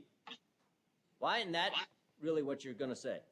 Well, again, Your Honor, I think this credibility is a slippery concept. I read this provision as meaning if the judge finds that the applicant is testifying truthfully or not testifying untruthfully, that is sufficient to trigger the corroborative evidence. Your Honor, I'm already into my rebuttal time here. Could I have a moment to address the other claim in the case, or should I wait for rebuttal? Let me ask my colleagues if they would like to do that now or content to wait for rebuttal. Okay, I'm content to wait. Thank you. Okay, thank you. Thank you very much. Mr. Pennington, we'll hear from you. Did I get that right? Yes, thank you, Judge, and good morning. I'm Greg Pennington for the Attorney General. Now, I agree that the court doesn't have to address this larger issue of whether the statute requires notice and an opportunity to provide corroborating evidence. And much of that is because the board didn't adopt all of the immigration judge's findings on corroboration. And if you look at the judge's decision, she talks a lot about the stuff he did, Mr. Wambura did, while he was in the United States on behalf of this Chadema diaspora. And she asked why he didn't submit letters that he submitted on behalf of this organization, or why he didn't submit evidence that he organized this protest, or why he didn't submit evidence from these other members. But the board, as we've kind of gotten into this credibility slope, the board assumed that everything he said was credible. And the board took issue with, why does all of that stuff that happened in 2012 equate to a probability that he will be tortured? And I'd like to remind the court that torture, the definition of torture requires an applicant to show that he will more likely than not be in custody of a government official or be in the custody of somebody that the government is acquiescing to, and then be subjected to extreme, cruel, and inhuman treatment.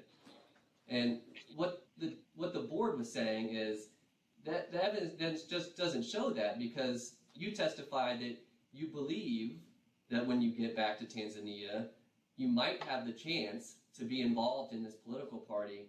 And then if you elevate yourself to some sort of prominence, you might be subjected to some sort of mistreatment. And that was his claim. And the board said that that's just, as a matter of burden of proof, too speculative. And the only piece of corroborating evidence that was forward-looking that the board mentioned was this letter from his father, which the immigration judge noted at the end of the hearing. So the immigration judge says, is there anything else you'd like to add?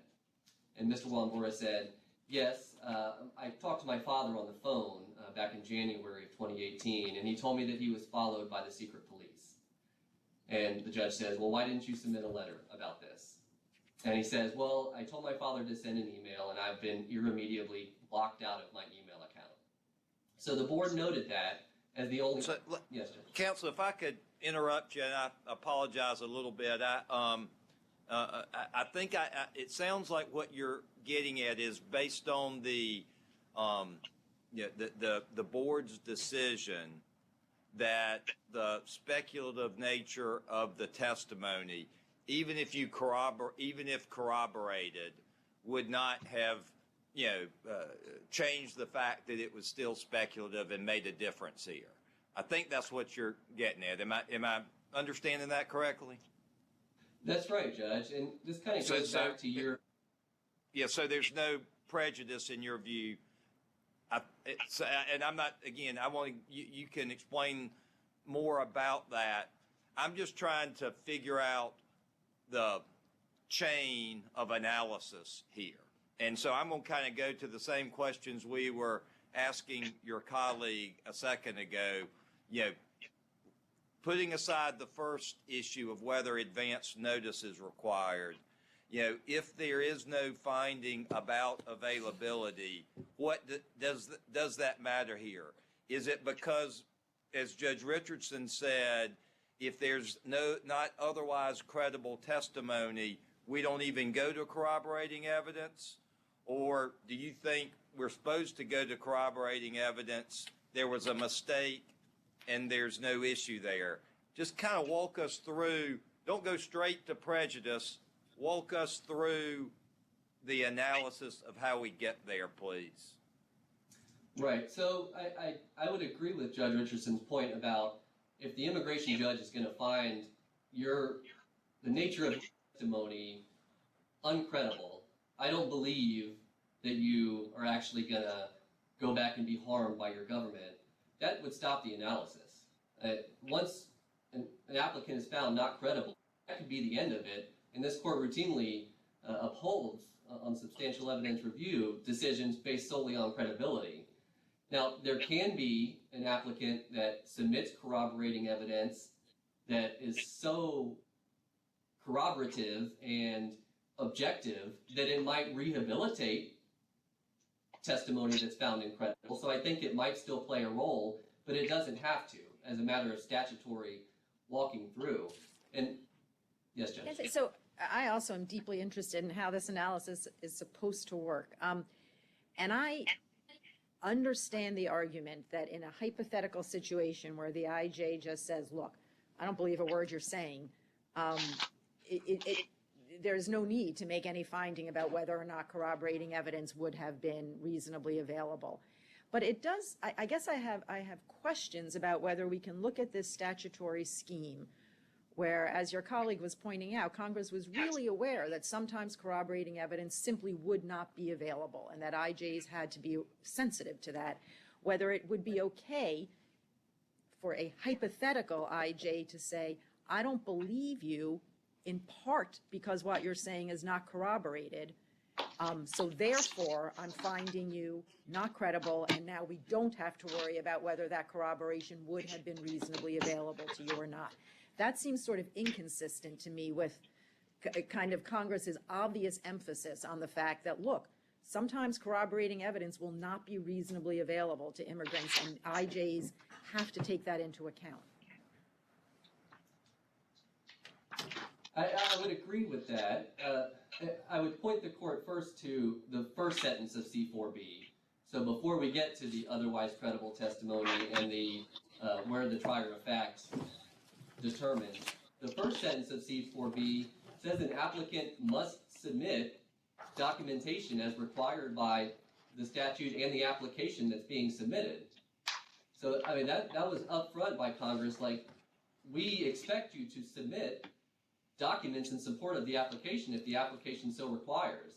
And an application for asylum or withholding or deferral under the Convention Against Torture states upfront as well that you must submit any documentation to support the specifics of your claim, not just country conditions, unless it's not available, and if so, you must explain. So I would agree that a mixed credibility finding is like the judge is just kind of unsure. I kind of believe your testimony because the country condition evidence supports that this might happen to somebody, but I don't believe you that it's more likely than not to happen to you. So I think kind of going through that path, the judge could make a choice there, make an explicit adverse credibility finding and say, I don't believe you, and that's the end of it, or say, maybe I think that this might happen. Do you want a chance to get some corroborative evidence? And the board, in matter of LAC, kind of expected that that might come up. And they said that, you know, an immigration judge can, during the course of a hearing, say, look, this one piece of evidence might be so crucial to your case. Is there any way you can get it? Or would you like a chance to go get it? And as the courts kind of pointed out, the judge in this case kind of went through that and said these things, but Mr. Wambora never offered any sort of, I'll go get it, or I'll try to work with the CARE Coalition to help me to get it. And I would go back to this one piece of corroborative evidence that the board found was important based in the totality of the circumstances, and that's the conversation with the father. That was never raised until the last minute of the hearing. He never made this claim in his application or in his declaration in support of the application. So this kind of caught the judge by surprise. And the judge says, well, where's this letter? And again, he never says, well, I can get it for you. You know, it's been sent to an email that I can't access, but I can call my father and get it. He never asked for more time. And so I think that kind of gets me to the prejudice. We're looking at this one piece of evidence, and that goes back to Judge Quattlebaum's question about, well, what happens if you remand for this one finding on this? What's the difference? And I would say nothing, and that's why harmless error or prejudice should apply, because in the scope of the entire board decision, the board's looking at the nature of his claim. And so even if it goes back, yes, Judge. If I could interrupt you, because I mean, I've done this twice. It's not because I don't appreciate your prejudice argument. I just think I understand that, and there's parts I don't understand.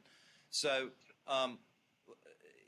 kind of in the hypothetical world, let's assume that there was a case where the possible corroborating evidence was fundamental, and if it was there, would save the day for the petitioner, and the judge makes a finding that that testimony is unavailable. Does that mean that because it's unavailable, the petitioner wins? Or does that mean because it's unavailable, the petitioner can't meet its burden of proof and loses? Under that hypothetical, I think that the immigration judge has to assume the truth of what's being said and can't say, I need you to go get this other evidence, because the immigration judge has already found that you can't get it. So I think that the judge can't make an explicit adverse credibility finding, or you fail to meet your burden of proof on that one specific point. But when you're looking at the totality of the evidence, even here, like, let's take this hypothetical about this. But you agree that hypothetical, I know we're like 4 hypotheticals deep here, but that hypothetical only applies where the judge otherwise finds the testimony credible. Correct. Or where the judge is having trouble, I know this kind of gets into this, where are we here, that the court's kind of brought up in the first part of the argument. I agree that you only get there if the judge is saying that this is credible testimony or mixed credible, and that could be a burden of proof and persuasion. So I don't get where the like, I don't know question comes in. You're saying if the judge says, I don't really know whether you're credible, then you can implicate C4B, but C4B requires the judge to first find you're credible before C4B takes any role. Now, I mean, to me, I'm just pure statute, right? But the statute only applies where the judge finds you otherwise credible, right? And this is back to your colleague's point, to the extent we want to sort of evaluate the legislative history, they are concerned about, in this scenario, the instance where an IJ says, listen, I believe you, right? But, I think I need something more. Like, I just want to see what else is there, right? But it requires that first part, is that I believe you. Otherwise, we're not in C4B land, or we're not in what I guess is the third or fourth sentence of C4B. C4B has a number of sentences, but we're not in C4B sentence, whatever in the world it is, right? I agree. It's just there's some cases where the judge doesn't have enough to render an explicit adverse credibility finding. There's no inconsistencies or there's no Okay, and demeanor. in that world, we're not in C4B sentence 4 because the testimony is not otherwise credible, and so that's not where we are. We got to evaluate it some other way. We're just not in sentence 4 of C4B. If the judge doesn't know, if he can't find the testimony credible, he just doesn't know. That may well be the case, and he's got to figure out a way to resolve that, but he doesn't do it through sentence 4 of C4B. That's the point I'm trying to see if you agree with.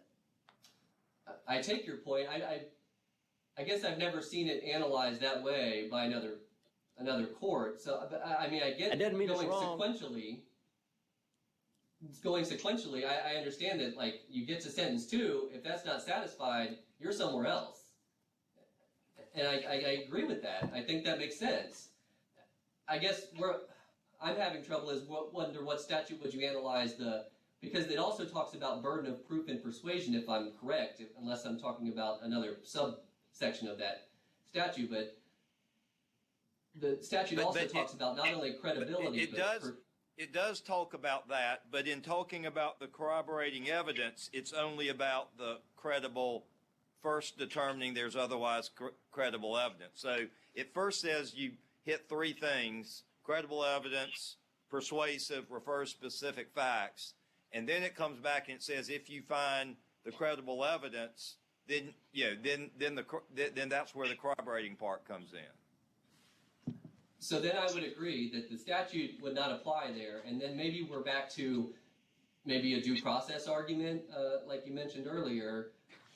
But I would agree that under that reading of the statute, otherwise credible testimony, that seems pretty explicit in plain language. It doesn't say otherwise credible or unpersuasive or otherwise. Then maybe that statute doesn't apply and a statutory violation argument wouldn't work. So I guess you would then get to the burden of the due process. And I hate to keep going back to prejudice, but that's where I would make that prejudice argument again, is that this, yes, Judge?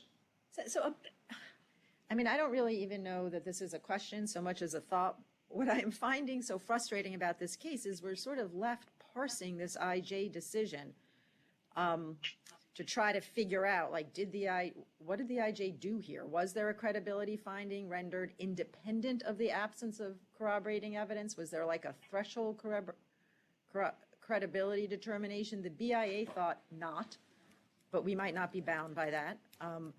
But it's just really hard to figure out what was going on in this IJ hearing, and I don't want to cast any aspersions on the IJ. It actually looks to me just sort of based on anecdotal information. I think the IJ paid a lot of attention to this case and was careful, and it was a thorough hearing, but it is very hard to figure out what happened.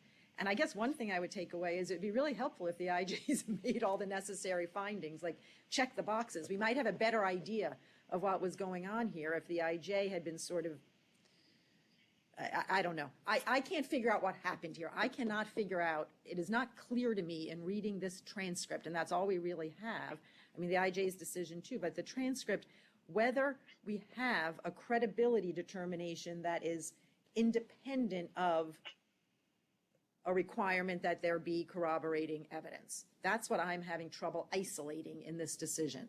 Do you think there is one? Is there a place where the IJ said, I don't find, or I am not finding credible, I don't find you credible apart from your failure to provide corroborating evidence?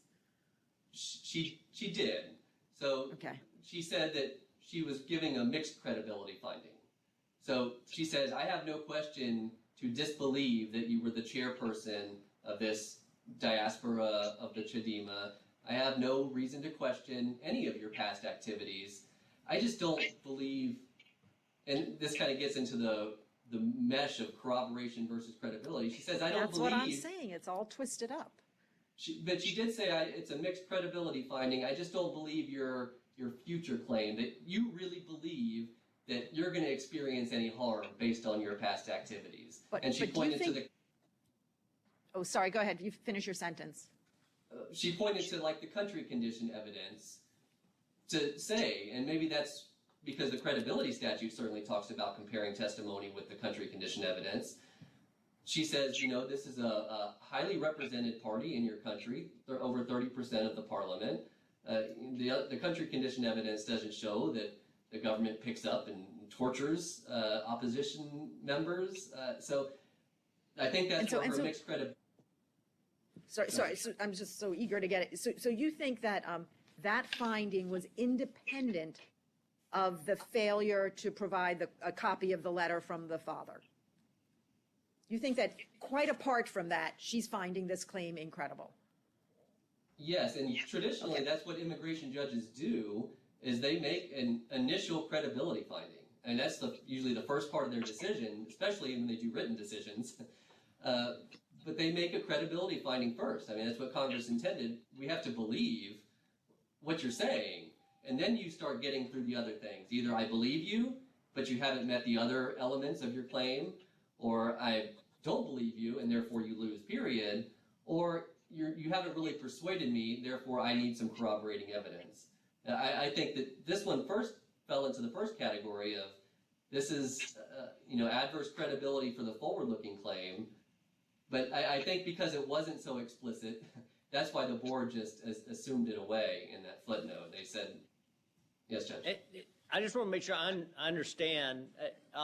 Do you agree with what I take to be the premise of Judge Harris's question, that C4B, sentence 4, or whatever sentence it is, requires that the credibility determination be made wholly independent of any kind of other evidence, corroboration or otherwise?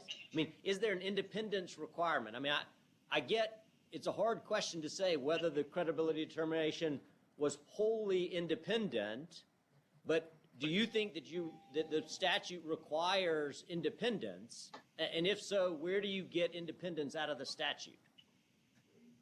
I don't think the statute requires independence. I think that just based on, board precedent over the past is where an adverse credibility is rendered, sometimes an applicant can rehabilitate it with corroboration. I guess that would be my answer, but it doesn't appear from the plain language of the statute that once you make a credibility determination, you're out of there of C4B and you're into another area of, well, can you do something else with your claim aside from the burden of proof in that statute? So you think if the IJ made a credibility finding, said, I'm finding this incredible because you failed to provide corroborating evidence that you could not reasonably obtain, that's consistent with the statute? The IJ could do that, could say, I'm finding you incredible because your father's letter is not in the record. I fully understand and make a finding you could not reasonably obtain that letter. It wasn't available to you. Nevertheless, I think you are not credible because that letter is not in the record. You think that would be consistent with this statutory structure, that the IJ can explicitly hold against a petitioner's credibility the absence of evidence that the IJ has found is not available to the petitioner? Because that, to me, seems inconsistent with the statute. I don't think the statute says that, no. I think the statute says otherwise credible testimony, but it doesn't say anything about the credibility of your claim based on corroboration. But could an IJ find that the testimony is not credible because it is not supported by corroborating evidence that the petitioner does not reasonably have access to? I guess I would say that the judge would be finding the testimony incredible based on that. I think that's allowable by the statute, yeah. You think that's allowable? Okay.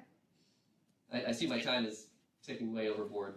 If there's no other questions, we didn't get to any of the other stuff, but we would ask the government would ask the court to deny the petition for review. Thank you. Mr. Clare, you have some rebuttal? Yes, thank you, Your Honor. I think one problem with the government's analysis and some of the hypotheticals from the court is it would allow an immigration judge to defeat a lot of the purposes of the statute by simply not making any kind of credibility determination at all, notwithstanding the fact that so much of the case depends on the immigrant's testimony. I think the statute actually may take some care to address that circumstance. I'm looking at subsection C of this same provision, 1229AC4C, and the last sentence there says, there's no presumption of credibility. However, if no adverse credibility determination is explicitly made, the applicant or witness shall have a rebuttable presumption of credibility on appeal. This is the provision the board cites at page 5 of the appendix in footnote 3, where the board says the immigration judge didn't make an explicit credibility finding.